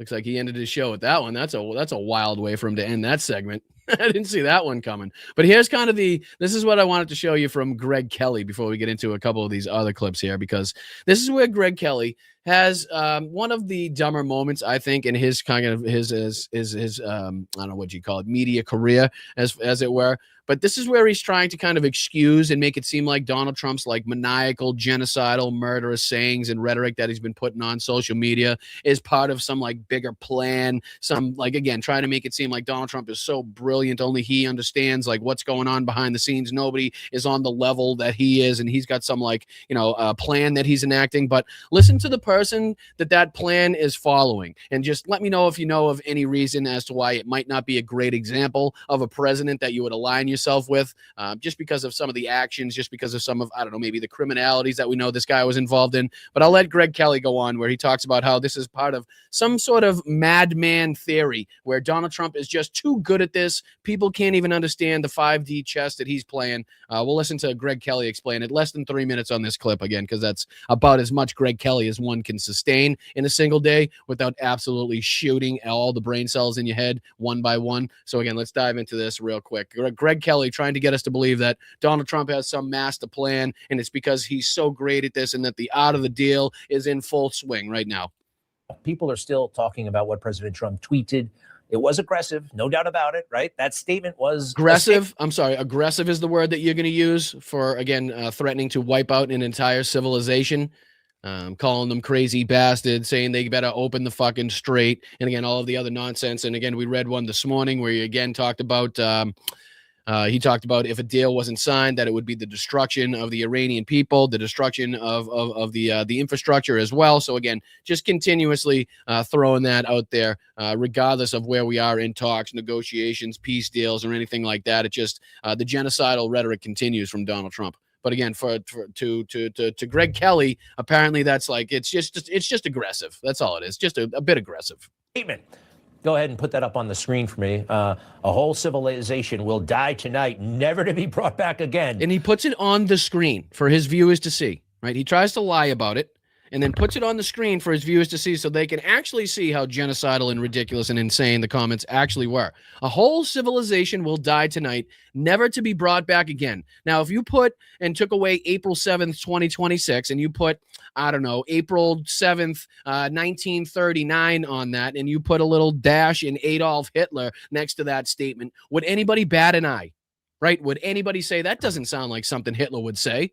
I'm serious fucking question. If I pose that to some people that didn't know that Donald Trump put that online, that had no idea, they're not politically involved. If you guys take this to some of your coworkers, right? If you show this to some of your friends and your family, don't tell them where it came from. Don't tell them who said it, right? Put a little dash next to it, say April 7th, 1939, said by Adolf Hitler, and be like, you know, does this sound like something Hitler would say, right? Does this sound like it's a fake or a reproduction or something that was made up? And they'd be like, no, that sounds pretty much exactly like what Hitler was talking about. Sounds like exactly the rhetoric that he was using against the Jews when he said he wanted to annihilate the entire Jewish race in Europe. That sounds pretty much spot on to something that would be in Mein Kampf.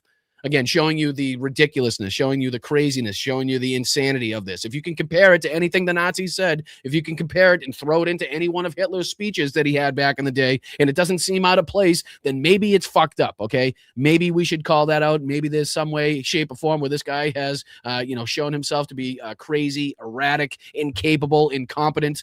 All of the words that you want to come up with. Is that just, no, maybe should be a warning to you, Greg, but no, nothing. He puts it on the screen. That's just wild to me. That would get my attention. It got my attention here in America. But again, I know he knows what he's doing. And there's a name for it, actually. And it's a good thing. Yeah, there's actually a name for it. Where do you get a kick out of what the name is for it? And where do you get a further kick out of who it relates to? Check this out. You ever heard of the madman theory? It's been a thing in foreign policy for a long time. When a country... The madman theory. That's what Greg Kelly is now pulling out of his ass to try to describe this like overarching maniacal plan that Donald Trump has, where he's playing this 5D chess and nobody can understand it. And of course he's going to threaten genocide. Of course he's going to threaten war crimes. It's part of the madman theory, right? When a country makes their leader look irrational and volatile so that other world leaders would avoid provoking the country, fearing an unpredictable response. Right now, does that sound like it should pertain to the United States, or does that sound like it pertains more to, like, you know, third world nations, terrorist, involved nations that have, bad intent, right, involved? Or does that seem like something that the United States would have to enact, as far as being like, yeah, that's what we want the world to think. We want the world to think that the leader of the free world, the leader of the United States, is irrational and volatile. Because that'll be a good look. That'll help us as far as foreign policy is concerned. I'm sure our allies all over the globe won't have a problem with our volatile and irrational leader, trying to provoke other countries. Again, the ridiculousness of this, and it's not even done yet. Wait till you hear who this is associated with. And I'm sure there's probably some smart people in the chat that have already made the connection. But check this out. country or a country's leader makes their leader look irrational and volatile, so other world leaders would avoid provoking the country, fearing an unpredictable response. See, this is one of the many reasons the Russians in 2016, they actually were rooting for Hillary Clinton, not Donald Trump. That's in the intelligence. Donald Trump, they didn't know what to expect. Yeah, I'm sure it has nothing to do with the ability to control Donald Trump, right? The ability to watch Donald Trump and completely watch Donald Trump come in and completely blow up the system that has, again, been able to hold to whatever degree Russia at bay as far as their, again, maniacal and genocidal intent to recreate the USSR, right? I mean, to whatever extent they've been able to do that, control that, is better off before than it was now when Donald Trump got into this. But it's ridiculous to me that he's talking about how the Russians would rather have Hillary Clinton, who again probably would have been much more difficult and much tougher on Vladimir Putin, considering what we've seen come from Donald Trump. It'd be almost impossible for anybody not to be more, put more pressure on Vladimir Putin, considering Donald Trump has put absolutely none on the guy. But yeah, I'm sure it's not because Vladimir Putin knew he could control Donald Trump and knew he had Russian assets that had been speaking to Don Jr. and had meetings at Trump Tower. I'm sure it had nothing to do with any of that. It's probably because they were scared of the madman theory as it pertained to what Hillary Clinton apparently is what he's trying to get across here. Hillary Clinton, they had a dossier 18 feet long. They know everything about her. They kept an eye on her for a very long time. I thought you guys didn't like dossiers, right? I thought dossiers were a bad thing. I thought you guys just totally discounted all of the dossiers that you guys heard about, right? Isn't that what you guys liked with the Steele dossier? You guys didn't like that one too much, but all of a sudden it's the Hillary Clinton dossier you want to show now? Man theory is a thing in foreign policy, and scholars and other presidents have talked about it and have done it. Yeah, who you referring to in general?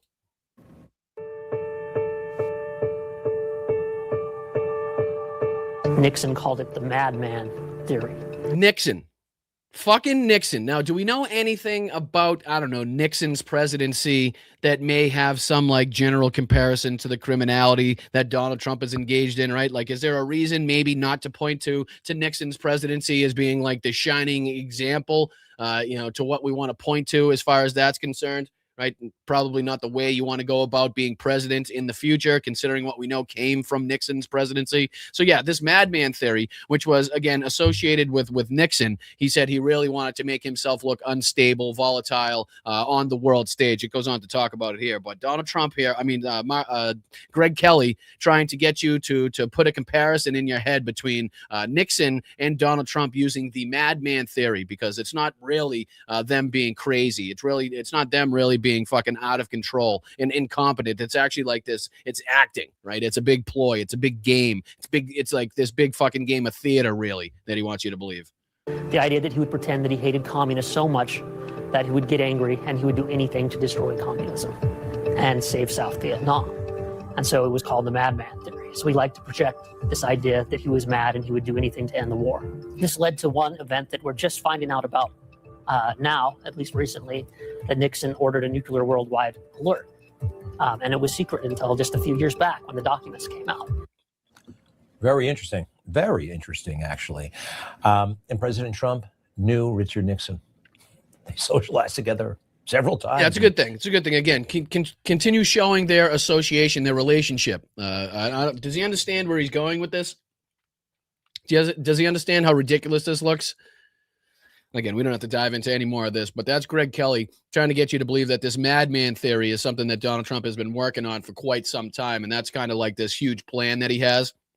That's why he's been like threatening the genocide. That's why he's been threatening the total eradication of the Iranian people, is because he wants people to understand and believe that he's volatile. That way they won't mess with him. Has that been working for the Iranian regime? Have they come to their knees, right? Have they capitulated because of the fucking how erratic Donald Trump is? Have they come to their knees? Have they capitulated because of how, out of control and volatile Donald Trump is? No. In fact, it's only made them more stronger. It's only given them more power on the world stage. It's given them fucking vast control, total and complete control over the Strait of Hormuz. So even if it was this huge plan that he had going on behind the scenes, it's failing miserably. So maybe it's time to pull out a different tactic, as it were. But, we don't need to go on to listen to any more Greg Kelly as far as that's concerned. I really do appreciate you guys sticking with me. Please make sure you hit that like button. Please subscribe to the channel. We're trying to get to 20K before midterm elections. We want to make sure we have the most, the most weight behind our punches when it comes to throwing them during the midterm run-up and obviously into the general election. Want to make sure that you guys get the most bang for your buck. So with your help, we'll get the 20K before midterms. Let's see if you can share the show out, like the stream. There's Venmo up here in the corner. If you guys can contribute a buck or two, that would help a great deal as well. You can sign up for a YouTube membership for less than a gallon of gas for an entire month. That's a good value, good bang for your buck there. Or you can head over to patreon.com/Boston Brian. 3 great tiers, whatever meets your financial capabilities.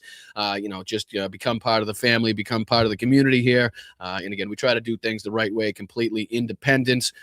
There are no outside helpers, no outside corporations funding this, no sponsors of the show. Everything is done in-house for us, by us, and with us. So again, trying to do things the right way, not the most beneficial or profitable business venture or business plan, I will admit. But again, we're trying to make sure that nobody has any influence on the show. Nobody has any influence on my opinions, what I can say, what I can't say, what I can talk about, what I can't talk about. So it's only with your help, your generosity, and you guys supporting the show that we're going to be able to continue along that same path. All right, let's dive into this next clip that we have here from Dim Fool.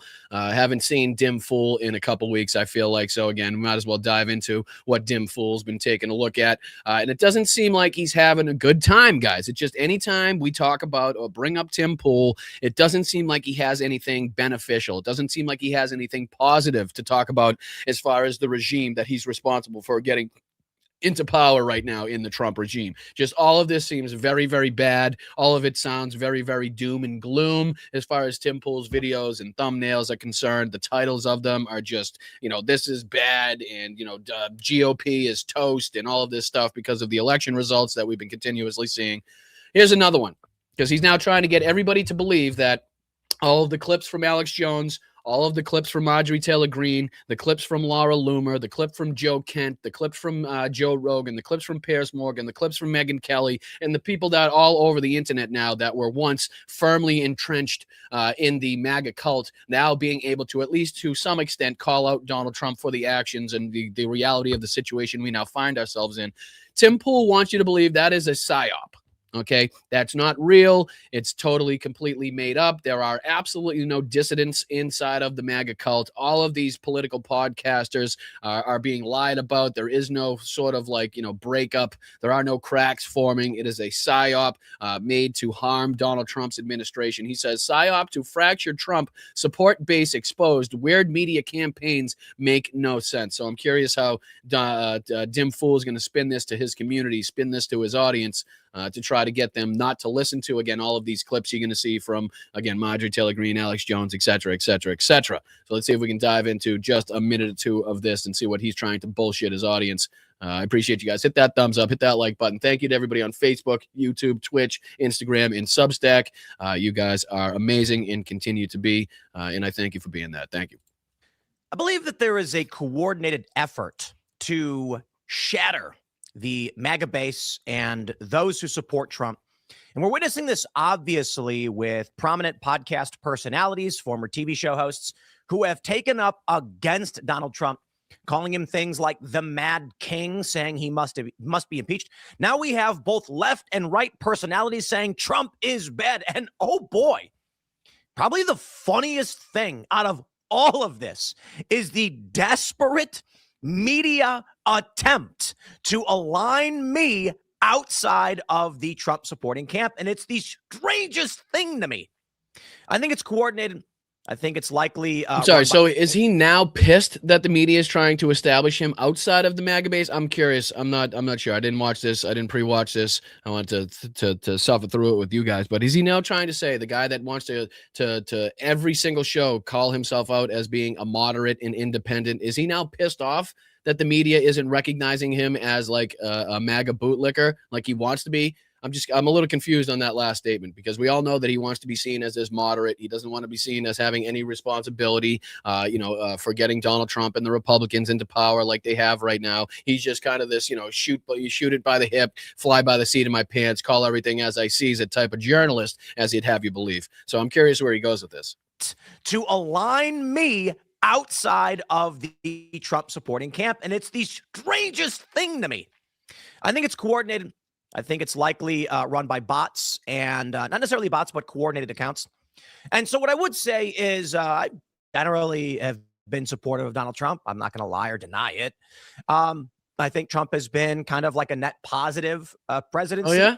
The Oh, yeah. past What two- are those positives that we're now seeing? What are the benefits to the American society? What are the benefits to the American people? What are the benefits to the economy? What are the benefits to our foreign policy? What are the benefits to our allies? What are the benefits to our economic trade partners? I'm just curious. Do you have answers to any of those? Because any metric that you could come up with, I'm sure we could shoot down in about a heartbeat.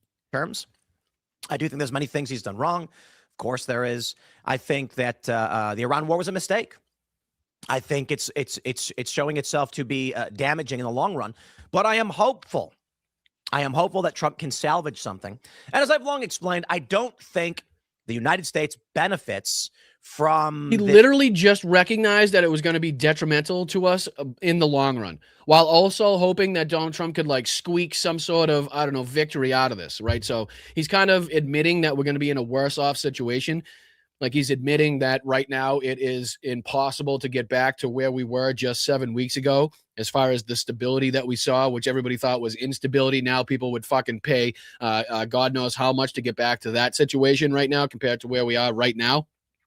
But here he is trying to, again, detach himself from the culpability, detach himself from this by saying, "Oh, I didn't agree with this, but don't worry. I still think and hope that Donald Trump can kind of bring us back to some sort of civility, some sort of fucking resemblance of normalcy, in this regard." But I mean, it's impossible at this point. We continuously say there's no more putting the toothpaste back in the tube. The power that Iran has gotten on the world stage is going to be recognized, is going to have to be recognized to a certain extent. We're way worse off now than we were just 7 weeks ago by every single fucking metric that you could possibly put forth.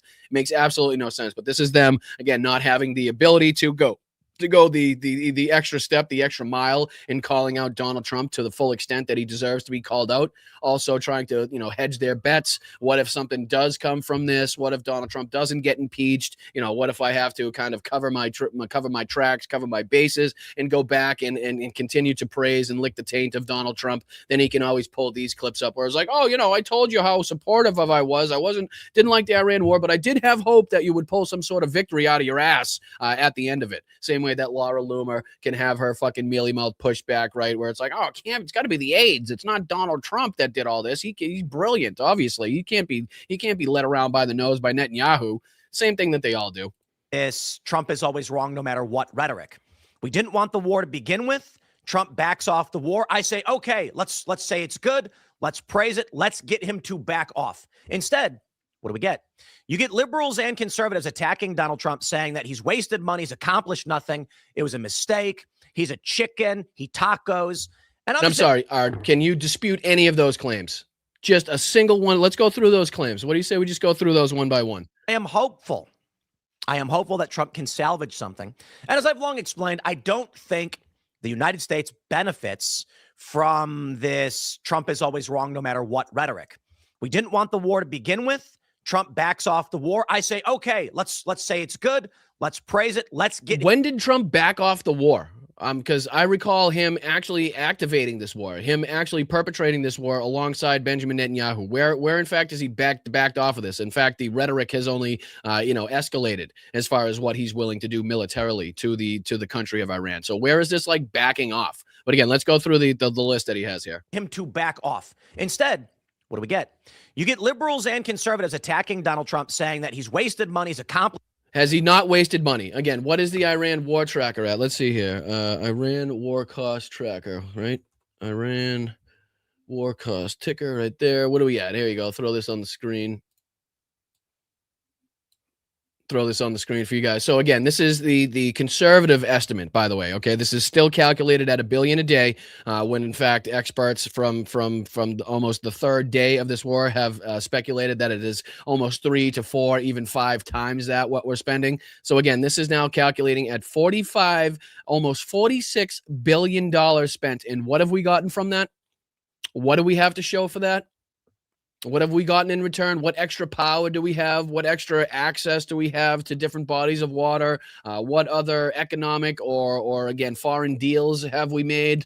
What added security to the world economy has been seen? Oh, nothing. So again, are we not saying that we've wasted at the very, very, very, very minimum $46 billion? And again, if you times it by 3 or 4, do the math in your head at how much we're wasting and expending. And that doesn't take into account, again, all of the military facilities and installations that have been damaged, all of the munitions that have been expended. Again, experts now calculating that it's going to be some 5 or 10 years before we could even replenish the stockpile to the degree we were at. So again, even if we stop this now, our military is going to be much, less capable as far as the stockpile is concerned. If in fact we do need to engage in a war of self-defense at any point in time, we're going to be severely kind of, on the back foot as far as interceptors are concerned, munitions on a whole are concerned. Obviously, as far as stockpiles.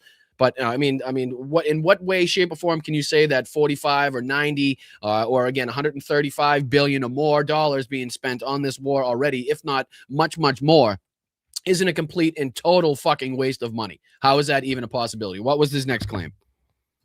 Accomplished nothing. It was a mistake. We accomplished nothing. What have we accomplished? Besides, again, giving Iran more leverage and more power on the international stage. What have we accomplished? Again, you can continuously tell me about the Navy, the fucking aircraft. You can tell me about how many targets have been hit. You can tell me all these fucking ludicrous numbers that, again, have no relationship unless you know how many they started with in the first place, right? You can feed me all the bullshit propaganda you want, but what has that gotten us, right? What has that fucking gotten us? What has the 13 servicemen and women that have been killed in this war, what have they sacrificed their lives for? Right? What is better off for the American people now than it was 7 weeks ago? Nothing. Absolutely fucking nothing. Meanwhile, we've spent $200 billion alone, just in one category as far as that's concerned. So absolutely, it's been a huge waste of money. Absolutely, we've seen no goals achieved, nothing substantial, no substantial relief on the world economy for the American people. Nothing like that. What was the third one here? He's a chicken. Hold on. Time to back off. Instead, what do we get? You get liberals and conservatives attacking Donald Trump, saying that he's wasted money, he's accomplished nothing. It was a mistake. It was. Are you going to dispute the fact that it was a mistake? Because you yourself said you were against this war to begin with, which would tell me that you would think it was a mistake. So the fact that you're now listing this as like being on the liberal list of things they're attacking Donald Trump about seems to be pretty fucking hypocritical. Seems to be pretty fucking stupid of you to list, considering not just 3 seconds ago in your opening monologue, you talked about how you were against this war to begin with as well. So again, dumbass, nonsensical bullshit by fucking dim fool here. And it continues. What's the next list what's next on the list? He's a chicken. I'm sorry. Are you honestly going to try to dispute that? You're going to try to dispute the chicken and the taco, a guy that's been negotiating with himself this entire fucking war and losing the negotiations, somehow chickening out on the deadlines that he set for himself? If you can fucking believe that. Nope, it was 48 hours, ladies and gentlemen. Donald Trump, negotiating with fucking thin air, gave himself a 48-hour deadline. Then, negotiating against himself, then went on to say, nope, he's going to give himself another 5-day deadline. It's going to be a 5-day deadline. Then, negotiating with Donald Trump's self, he actively fucking perpetrates another deadline against his own wishes, against his own fucking self-beliefs, and then adds on another 5 days. So then it's going to be a 10-day deadline. Then Donald Trump comes out in negotiations against his fucking self and goes on with this 2-week this whole thing is asinine. It's ridiculous. It's fucking it's the worst part, the worst piece of negotiation skills that I've ever seen utilized in my entire fucking life, where we have come out on the bottom of every single metric, of every single category that could possibly be brought up right now. We are worse off exponentially, not even just by a little bit. Fucking Jesus. Tacos. And I'm sitting there being like, are y'all trying to kick the war back off? Now, I'll admit there's arguments as to whether or not the resolution of this so far has been good or bad. No, But there's I'm- no arguments. It's all bad. It is all bad. There's no debate. There's no arguments. There is no fucking excusing this. There's no obfuscating. There's no defending. There's no whataboutisms. There's no look the other way. It is fucking all bad. Just down the line, down the list, down the fucking road. All of it. Bad, bad, bad, bad. None of it good. I'm going to sit here and be like, thank you, Trump. Please, no more. Good job. Let's not do it again. And there are arguments from the pro-Trump camp and the anti-Trump camp as to whether or not we will actually see a strong benefit following the resolution of this war. And I think when you look back at history, when you look back at Hillary Clinton, there's a viral video where she's saying, like, we're going to go to war with Iran. You look at the Bush administration. And again, is she actively talking about this? Like, is he actively talking about examples like this? Because there's a bunch of these clips from Marjorie Taylor Greene with CNN. She said, it's absolute madness. How can any person that is mentally stable call for an entire civilization of people to be murdered? That's what the president called for. That shows that there's serious instability in his thinking. This should never be tolerated. And then there's a bunch of these clips to go on. She also talks about here, the White House is claiming it was the president's tough rhetoric that brought Iran to its knees, says CNN. Marjorie Taylor Greene responds, I'm sorry, that's not tough rhetoric. It's insanity. It's calling for the murder of an entire civilization. It goes on. Marjorie Taylor Greene, I've always been a Trump supporter for the policies, but once he became president, he changed his policies. What we campaigned on was no more foreign wars. He said he was going to be the president of peace. Well, he's the president of war. I don't support that at all.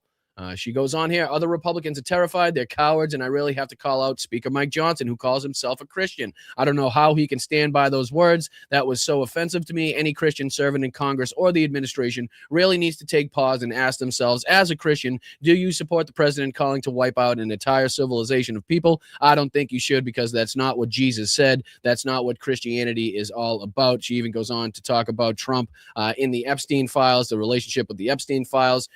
She says in this one in particular, President Trump is failing right now. He's a man who's lashing out. He is mentally unstable. She also says here, he called me a traitor to him because I wouldn't obey his wishes of taking my name off of a discharge petition because he said his friends would get hurt, obviously referring to the Epstein files. We've seen President Trump fight to cover up the Epstein files and fight to prevent them from being released.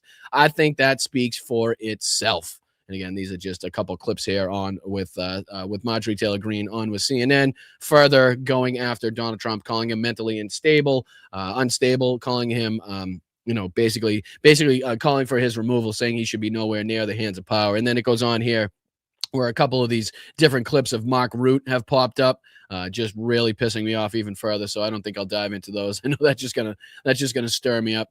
So again, let's go on here. Let's take a look at some sanity if we can before we get out of here a little bit, because I'm curious what Louis Goodall of LBC has to say about the craziness that's been taking place.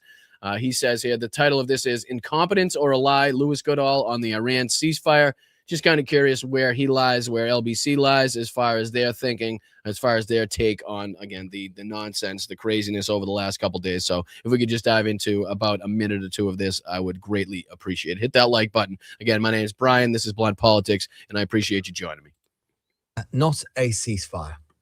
What is a ceasefire when none of the main adherents to the ceasefire, the signatories to the ceasefire, can even agree on what the terms of the ceasefire were less than 24 hours after they were sort of signed? And again, referencing Lebanon, the fact that it was clearly stated in the Pakistani PM's original message. It was clearly stated in all of the graphics that went out, subsequently about the 10-point plan. Then it was talked about as far as Caroline Leavitt, Donald Trump, and J.D. Vance as never being a part of the plan, which is just utterly ridiculous considering we all have eyes and can read and saw what was listed, not only in the tweet, but also in the list of demands. So again, this is LBC and Louis Goodall calling out the ridiculousness of not only the propaganda and the lies coming from this, but also the futility of the moment. That is the situation in which we find ourselves this morning. Yesterday, we were talking about a 2-week, at least, cessation to the hostilities after 40 days of pretty futile, bloody war in Iran, a war of choice, at least in this iteration of it. And only 24 hours later, we're discussing whether that ceasefire is even in place Because despite the fact that we were told by the Americans yesterday that the Iranians were on their knees pleading for a ceasefire, less than 24 hours later, they have closed once again the Strait of Hormuz over what Israel is doing in Lebanon. We had on paper a 2-week ceasefire between the US and Iran. What was that deal that we were talking about only yesterday?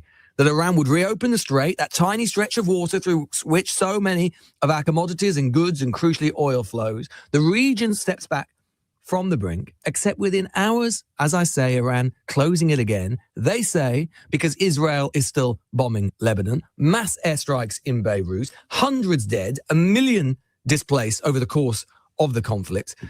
And Israel says, and the US says, that particular bit of the war wasn't actually covered by the ceasefire. Iran says that it was covered by the ceasefire. This would be like Armistice Day in the First World War, and finally you get the Allies and you get the Axis powers finally getting together in November 1918 and deciding that there's going to be an armistice. And then on the 12th of November, after the armistice was supposed to come into force in 1918, the Germans are also going, oh, no, this didn't cover what was going on in the Balkans. No, that didn't cover then. Sorry, you misunderstood. Terribly sorry. But we're going to be continuing the fighting there. We just meant what was going on in the Western Front. Yeah, or if you continue that through line to World War II, basically, the Germans in their complete surrender, if they were like, well, no, that doesn't include the Eastern or Western Front, right? That's just one of the two fronts. It wouldn't really make much sense. Doesn't seem like it would be fucking, something believable. That would kind of have to be something negotiated. You'd think both sides would have an understanding at least of an only 10-point plan. It's not like we're talking about a 200-point plan here where all of the things listed would have to be gone through and kind of remembered and recited so everybody knew exactly what was listed inside of the agreement. We're talking about 10 fucking points here, okay? It shouldn't be that difficult to list off what was listed in the first place. Shouldn't be that difficult to remember what was listed in the first place or, again, agree on what was listed in the first place. So that, again, it just shows the chaotic movement, just shows the chaos and incompetency of the people in charge right now. That's there's only really two ways as far as I can see to look at it. Either it is gross and appalling incompetence or someone is lying. And the question that I want to put to you this morning is, which side do we believe? Have a listen to our own Foreign Secretary, Yvette Cooper, speaking to Nick Ferrari on RBC this morning. And it's quite telling, I think, just how strident she is about where she's putting some of the blame. I'm extremely concerned about this. I think this escalation, I do think this is absolutely the wrong thing to do. I think this escalation by Israel yesterday is completely the wrong thing to do. We're seeing serious humanitarian consequences. We've already got the mass displacement of huge numbers of people in Lebanon. And then, of course, the number of deaths and injuries yesterday. I think this is the wrong thing to do for humanitarian consequences. It's also the wrong thing to do for stability across the region and security for Israel as well. We want... So again, even people across the pond, people accurately pointing out and recognizing the place that Israel has in this fight and again, the instability, the continuation of this war. It doesn't seem to be going over the heads of many people exactly who was responsible for, obviously, the uptick in the escalation in bombings yesterday in Lebanon, the amount of people that were killed, obviously the amount of people that continuously that are being displaced inside of Lebanon. It seems like the United States is the only people, the United States government, I should say, is the only kind of people unwilling or unable to recognize exactly how we're being led into destruction by Israel and because of our cooperation and our allyship with Israel as far as that's concerned. But it's crazy how we get such kind of clear reporting and people even that necessarily wouldn't agree with our stance and kind of have alternative things to say in a lot of places, all of a sudden are seeing it very clearly, whereas the media inside the United States and obviously the regime inside of the United States is seeing something completely and totally separate as far as that's concerned. But, again, just to look at and just to listen to a few people that seemingly seeing it clear, you kind of have to, reset yourself after watching Greg Kelly, Marjorie Taylor Greene, and Alex Jones. So again, good to see people that are accurately pointing out what's taking place on the ground and pointing out the people that are responsible for, again, the actions or inactions from what we've seen. But all right, let me dive into this just before I get you guys out of here. because I think this is very telling. I think you guys will get some pretty good insight as to the abilities that you guys have to affect some change on the front. This is directly related to our campaign with the NAFO folks, with the 69th Sniffing Brigade, and you guys in your fucking unbelievable, amazing, fantastic work to get that campaign completed, so we could send a truck over to the front lines. We played last night the video sent to us by the 72nd Separate Mechanized Brigade over in Ukraine, thanking the Boston Bryan Blunt Politics community for their cooperation, for their generosity, for their involvement in helping the Ukrainian military and the Ukrainian people in their survival. This is, again, another great video that was coming out, just kind of showing you how important and how, substantial these trucks are on the front lines, and how it means, absolutely life or death for people on the front lines if they don't have the ability to get somewhere very, very quickly, if they're left on foot to traverse these open fields or these very dangerous spots because of drones. Then again, you can see how detrimental that would be to not only the psyche of the military, but also just detrimental to the numbers of the military as well. But this is Preston Stewart, who's also involved with another fundraiser. I believe it's called Cars for Ukraine, if I'm not mistaken. So just another organization, another fundraiser, helping out, doing the Lord's work, trying to raise funds to send over drones and trucks over to Ukraine so they can utilize those against the Russian horde. But again, this is video coming from the front line, utilizing and showing you how the trucks are being used and how important they are to the people, to the soldiers on the front line. So you guys can get a live look at exactly the same type of truck. This is the same type of vehicle, same type of pickup truck that you guys are responsible for. Not the exact pickup truck, obviously, but you guys can see just how they're being used and how you guys are responsible for, again, what could possibly be the extraction of some 7 or 8 Ukrainian soldiers out of a very difficult position, a very dangerous position, because they now have that vehicle to use. So again, this is Preston Stewart with an exclusive. He says, frontline exfil with Ukrainian soldiers. And this is a video posted on social media showing the Ukrainian soldiers being exfilled from a very dangerous spot on the front lines. I want you to recognize the destruction surrounding these soldiers, surrounding the truck. You can see a burnt out tank. You can see multiple burnt out vehicles. You can see that the drone net, you've seen the drone nets in Kherson that we were looking at in some of the roads that cover these long stretches of highways to make sure that the drones can't get through and hit the vehicles. Well, that was put up at some point, but there have been so much drone activity, so many drones that have hit the net that it has been totally wiped out. You can see the nets just kind of thrown and strewn throughout the roads, no longer having any impact or having any defense against the drones. That's how dangerous and how many drones are flying in this area. I'll let Preston go on and explain it a little more. But again, I just want you guys to be able to see firsthand exactly what you're responsible for or possibly responsible for by, contributing to these fundraisers, contributing to the NAFO campaigns, and helping us raise funds for this vehicle. So again, Slava Ukraina, Heroyam Slava. Thank you guys for supporting me. Thank you guys for supporting the Ukrainian people. Thank you guys for supporting the Ukrainian military as well. It is you guys deserve all the respect in the world for putting your money where your mouth is, so to speak. So let's go on with this.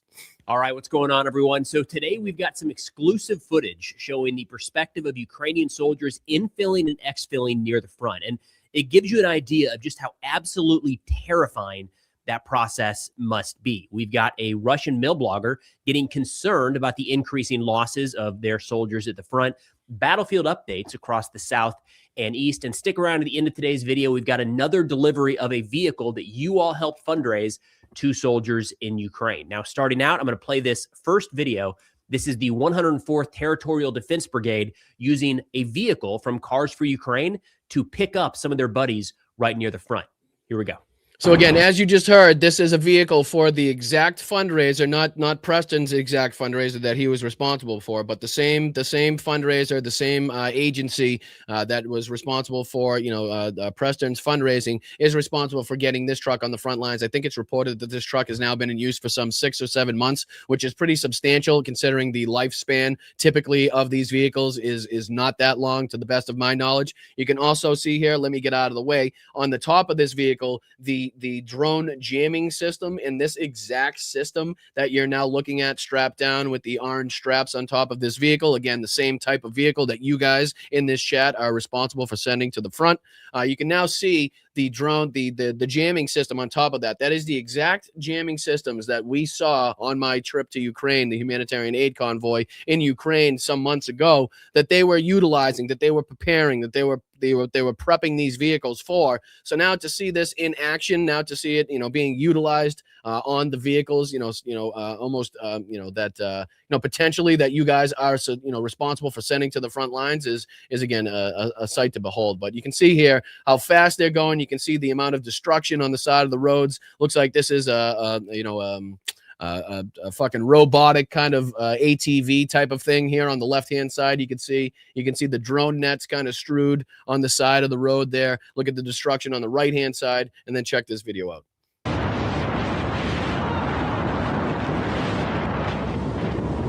You can see how fast they have to travel through the area. They notice where their troops are.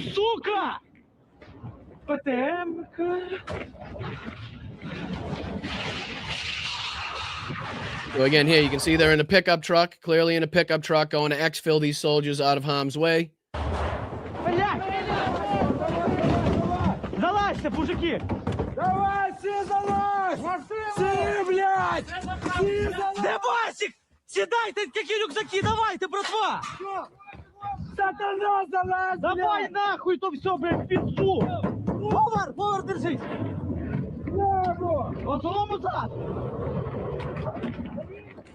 And again, you can see there what looks to be a tank in front of them that was taken out. Down the road to the right seems to be an armored personnel carrier that was taken out. You can see the guy that was in the back of the truck to begin with kind of reference that, being surprised that it was taken out, just kind of recognizing all of the equipment losses on this road. But check out the destruction, not only of the road, but look how fast they have to travel through this area.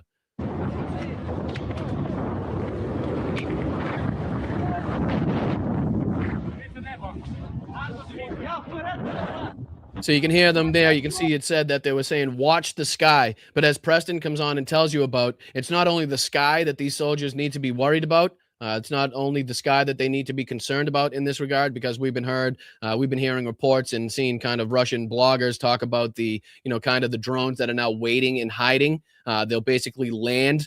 I forget the exact term that they call them. I think Preston actually talks about it after this clip here. But basically what they do is they'll infiltrate this kind of territory. They won't kind of stay hovering. They'll land waiting for a vehicle to pass. So when all the soldiers are looking up at the sky for hearing, waiting for the noise of the drone, waiting for a sight of the drone, these things are actually taken off from the ground, probably behind the vehicles, right? Coming from low, so they're harder to detect. They're harder to shoot down in at that position, I'm sure. So again, just kind of how the tactics are changing, how the drone tactics have changed, and how dangerous it is. I mean, look at the netting on the side of the road. This used to be netting that we saw inside of Kaylan Roberts. Let me see if I could pull this up. I still have that video, so I could probably show you on this one what it typically looks like, where he was going in. So let me see here. So see the netting here? You can see it in this picture. So this netting totally intact on the streets of Kherson and wherever he is on his way to Kherson as far as this is concerned. But you can see it covering the entire roadway, still intact, still up there. Let me see if there's a better look at it that I can give you real quick. That's probably the best shot that you got right there. You can see the netting covering the entire road so that if a drone does in fact try to strike a vehicle, it gets stopped by the netting first. But if you go back to, again, this video here, you can see how fucking destructive, how damaged the netting is, just showing you the activity of drones in that area, the amount of vehicles that have been hit, just goes to show you how dangerous this area. And again, if they didn't have this vehicle, if they didn't have a pickup truck to utilize, getting out of there by foot would obviously add to the danger, add to the ability they have to be injured, taken out, or killed even exponentially.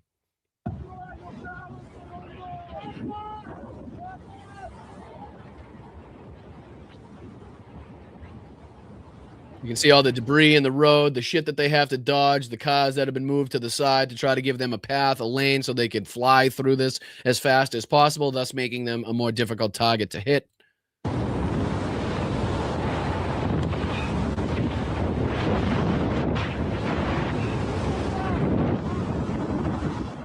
All right, so pretty wild, right? I mean, that really gets the heart rate up to see what these guys are going through. And a couple of things I wanted to point out. First off, that is one of the vehicles provided by Cars for Ukraine. So like a donor provided vehicle.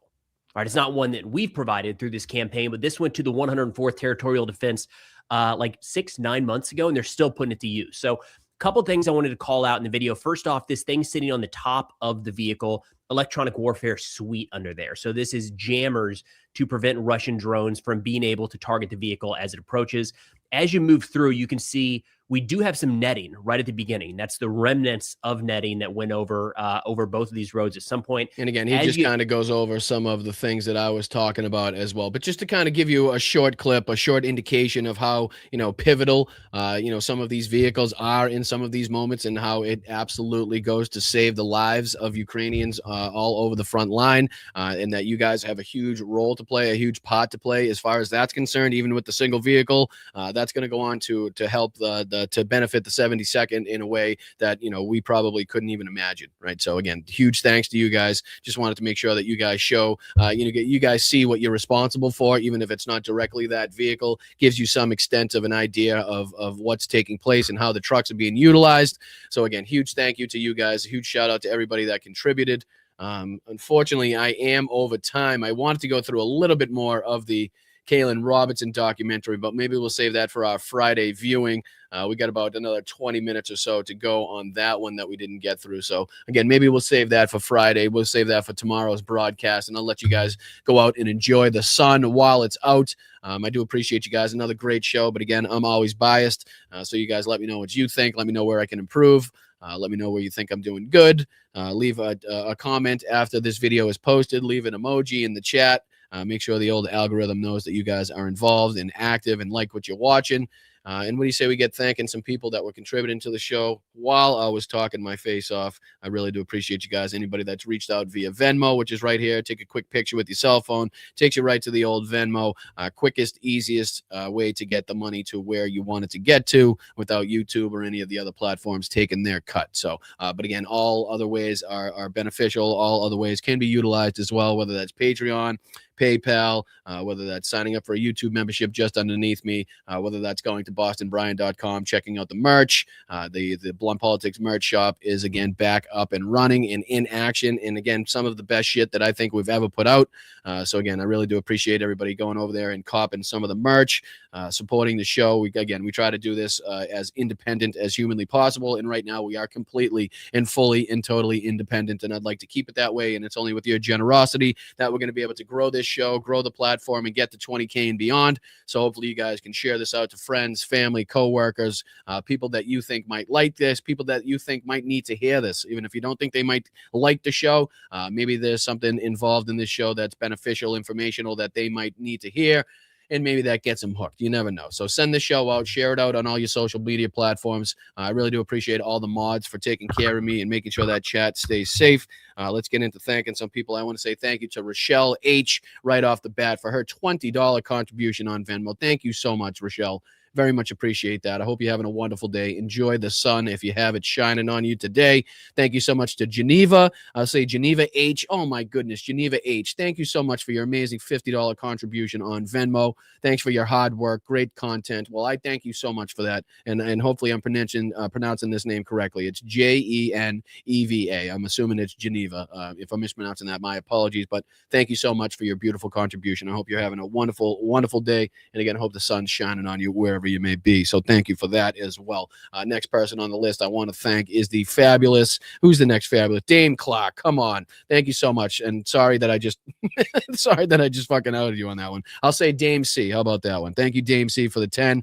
Thank you so much. Oh, for the Legos. Much appreciated, my friend. Thank you so much to Jenny Faye for the 20 that she contributed. Thank you so much to Allison for her contributions. Heidi B for her contributions as well. Thank you so much to Nancy, Suzanne, Yakov, V. Sawyer. Who else? You guys have been fantastic. Raja. Thank you so much to Raja, Cindy, Roxanne over the last couple of days. Tom and Victoria. Teague. Thank you so much to Teague. You guys are amazing for taking care of me and supporting me. Thank you so much. You guys may want to be careful of what you name yourself on Venmo because I'm liable to fucking dox you at any minute. My apologies. Hopefully Dame doesn't get sent a box that he wasn't expecting, if you know what I mean. I appreciate you guys. All right, good. All right, cool. I felt bad. I didn't want you coming after me at any point in the show. So I appreciate you, Dame. Thank you, brother. All right, let's see here. Let's go over to the YouTube side of things, see if we can get through this without, causing anybody any harm. Thank you so much to Pam for starting it off today for the $2 contribution. Let's fucking go, Pam. I appreciate you for being here. Patrick for his absolute non-financial backing of the show. Thank you for that, not $5, Patrick. Very much appreciate you and your humor, my friend.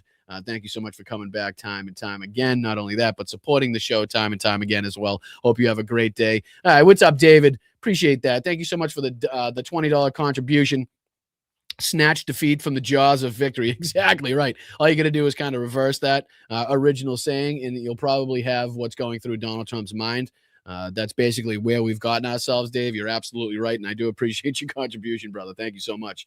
Very much appreciate it. Thank you so much to Just Saying as well for the one gifted membership. You guys are fantastic. Another fantastic member of that community now gets a membership for a month because of Just Saying. How about we reach out to Just Saying and everybody else that's gifted in the chat and saying thank you, giving them W's in the chat, especially Rachel. Thank you so much to Rachel for the $2 contribution. Strong, good czar, bad boy. Yeah, right. Energy from Laura. Exactly. Right. If the czar only knew. It's Donald Trump and the aides. The aides have to be responsible. There's no way. It must have been the people surrounding Hitler that got him into that position. It must have been the incompetency of the generals. It must have been, the leadership surrounding Joseph Stalin and Mao Zedong and Pol Pot. It was never these people that were, erratic and out of control and unstable and incompetent and brainless, right? It was always the people surrounding them. So, yeah, it just never fails. Like they, to some extent, seemingly see how futile the situation is, and then at the same time recognize where their bread is buttered and how they make a paycheck every single day, and that they can't, take it to the full extent that they want to in calling out Trump and the Republicans. They continue to tap dance around it and turn themselves into fucking Bavarian pretzels. So thank you, Rachel. Much appreciated for your contribution. Always good to see you in the chat. Much appreciated, my friend. Thank you to Cadillac as well for the 10 gifted. Let's go. You guys are fucking incredible. Please give the pup not only a belly rub, but a treat for me as well, Cadillac. That would make my day. Hopefully the sun is shining where you are too. And hopefully we're reaching out in the chat and thanking Cadillac for the 10 gifted memberships. And congratulations to everybody in the chat that just got a free membership thanks to the generosity of Cadillac. And thank you to Bicycle Mike as well. F Israel, F Trump, F Kegs Breath. And there's many more on that list as well, Bicycle Mike. Many more on that list as well. I'm telling you. Never in the history of the universe has an entire population of people been more and faster, more quickly radicalized than because of the actions of Benjamin Netanyahu and Donald Trump. So right there with you, Bicycle Mike. Glad to see you here. Much appreciated for the contributions. Let's see here. Sean, what's going on, brother? What's happening, my friend? Thank you so much for the $10 contribution. Shout out to you. Hope you're having a good day. Much love, Brian. Keep up the amazing work and stay on that grind. I sure will, Sean. And it's because of your contributions, and it's because of you guys coming back day after day. Keeps me going. It's difficult. It's tiresome. It's frustrating. It's exhausting. It's detrimental to everybody's mental health. But again, it's because you guys are sticking with it, because you guys are so actively involved. Keeps me wanting to be actively involved as well. So, Sean, thank you so much, brother, for your contribution. Huge $10 there. Much appreciated, and love right back to you. And I sure will stay on that grind. Thank you so much. Double team it. Let's double team it. Thank you so much to JD and Masha. You guys are fantastic and continue to be. Thank you so much, JD, for everything that you do, my friend. Thank you so much, everything that you do, Masha, as well. Please give the kid a little catnip for me. Is that what they do? I don't know. I'm not a big cat guy. I like them, just never had them. Not sure how to contain them. So I appreciate you, Masha. Thank you so much. And then thank you so much to Sharky as well. Things will get better, hopefully, because it's getting to a point where it can't get much worse, right? And again, I'm being kind of facetious because obviously it could always get worse, and we're hoping to avoid those situations. But again, as bad as the situation is, as detrimental as the situation is, again, think about if the Bab al-Mandeb becomes a huge choke point again. Think about if we do, in fact, have to rely upon and agree to all of the wishes from the Iranian regime, how much that's going to not only allow them to rake in as far as billions of dollars, but how much that will change as far as the relationship and the functioning of the Middle East in general. I mean, a lot of things can get, a lot worse. So hopefully we're trying to avoid all those. So thank you, Shockey, for your positivity. Much needed in today's society in general. So thank you, Shockey. Much appreciated. Hope you're having a great day. I don't know if the sun's shining where you are. It typically doesn't, but I really, really do hope it is today. So thank you so much. And thank you to Chris rounding it out today. That says we need a governmental reboot. Exactly. We need something that is going to throw a kind of a stick into the spokes of the bicycle, if you will. You know what I mean? We need a big rock, a big twig to put in front of the rollerblades of this government. So again, thank you so much, Chris. Thank you so much to everybody contributing to the show as well. Much appreciated for everybody. Let me see. Was there anybody that slipped in a Venmo? Just want to make sure I don't miss anybody. Thank you, Rochelle, Geneva, and Dame, again, Jenny Faye as well. So thank you, everybody, for contributing to the show today. I'll see you tomorrow on the Friday show. Again, we're in kind of wild times here. Wild times. It seems like, every 2 seconds you need to be looking at an update. You need to be looking at some sort of, news coverage or something to tell you and keep you updated on what's going on, because everything changes so fucking quickly nowadays. We're in unstable, uncertain times for sure. Again, Donald Trump putting us in a much worse position than we were just 7 weeks ago. And who knows, that could get even worse considering the rhetoric still coming from the White House and Donald Trump in particular. But we'll be right here to try to cover all the nonsense, the bullshit, the propaganda, to try to fight through it for you guys, try to distinguish between lies and fact, and hopefully relay some sort of informational use and benefit to you guys that sit here and take the time out of your day to watch this show. So I do appreciate you guys. I know time is the most important thing that you have beyond your family. And so spending any time here with me, any part of that here with me, is very much appreciated. And if you would just hit that like button on the way out, subscribe to the channel. Again, we're trying to get to 20K. I know it's a long way away, but again, if we don't shoot for the moon, what the fuck's the point of shooting, right? So, all right, I'm Boston Brian. Stay loud, stay proud, stay aggressive, but please keep your head on a swivel out there. Make sure you're staying up to date on all of the nonsense. That way you don't fall behind. And again, a good way to do that is to watch this show right here, Blunt Politics. Head over to bostonbrian.com. It'll give you the entire show schedule for the week, gives you all of the links to all of my social media accounts, gives you the link to the merch shop as well. Head over to Patreon, check out all the perks, check out the discounts. I really do appreciate you guys. Thank you to the mods, every single one of you. Thank you to Facebook, YouTube, Twitch, Instagram, and Substack. Couldn't be here without you. Can't thank you enough, and I hope you know how much I appreciate you. So I'll see you tomorrow for the Friday show. Love you all lots, and keep kicking ass, right? Keep kicking ass, but make sure you're taking their names at the same time. Make sure you're taking their names. All right, I'm out of here. I appreciate you guys.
We'll be here for you, Shockey.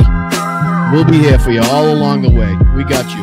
Welcome to the community. You are a part of the family, and we're happy as shit to have you here. So, again, appreciate your kind words. Again, if you need anything, if there's anything we can do for you, we're right here, man. Appreciate it.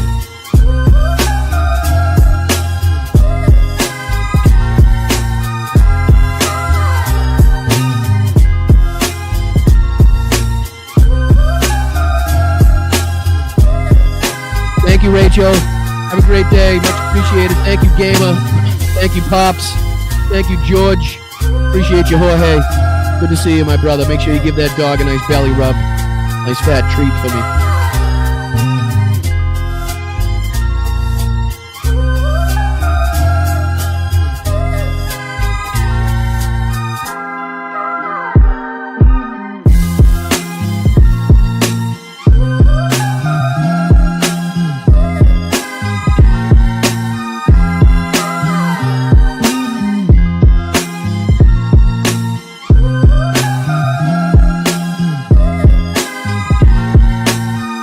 Thank you to all the Patreon members. Thank you to all the YouTube members. Thank you to everybody gifting. Thank you to all the people giving to the Venmo as well.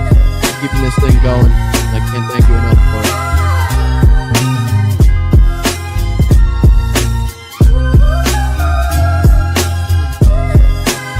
Hey, Tamara. How are you? Let's go, Thanos. How are you, brother?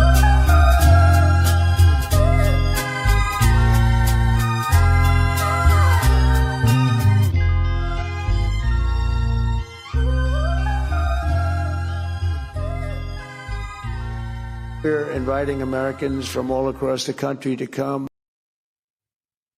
Fuck, I had one job, one fucking job, and I can't even get it done. I can't even get it done. Oh, this pattern, I don't know. I don't know how to break this pattern. I don't know how to get out of it, and I think you guys enjoy it. That's the worst part. I think you guys actually enjoy this part of it.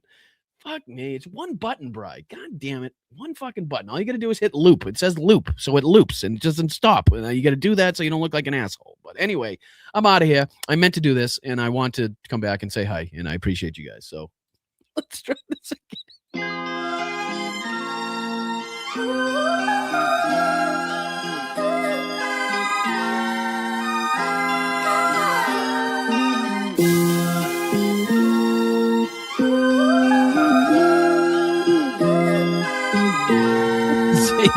You zip it, Yakov.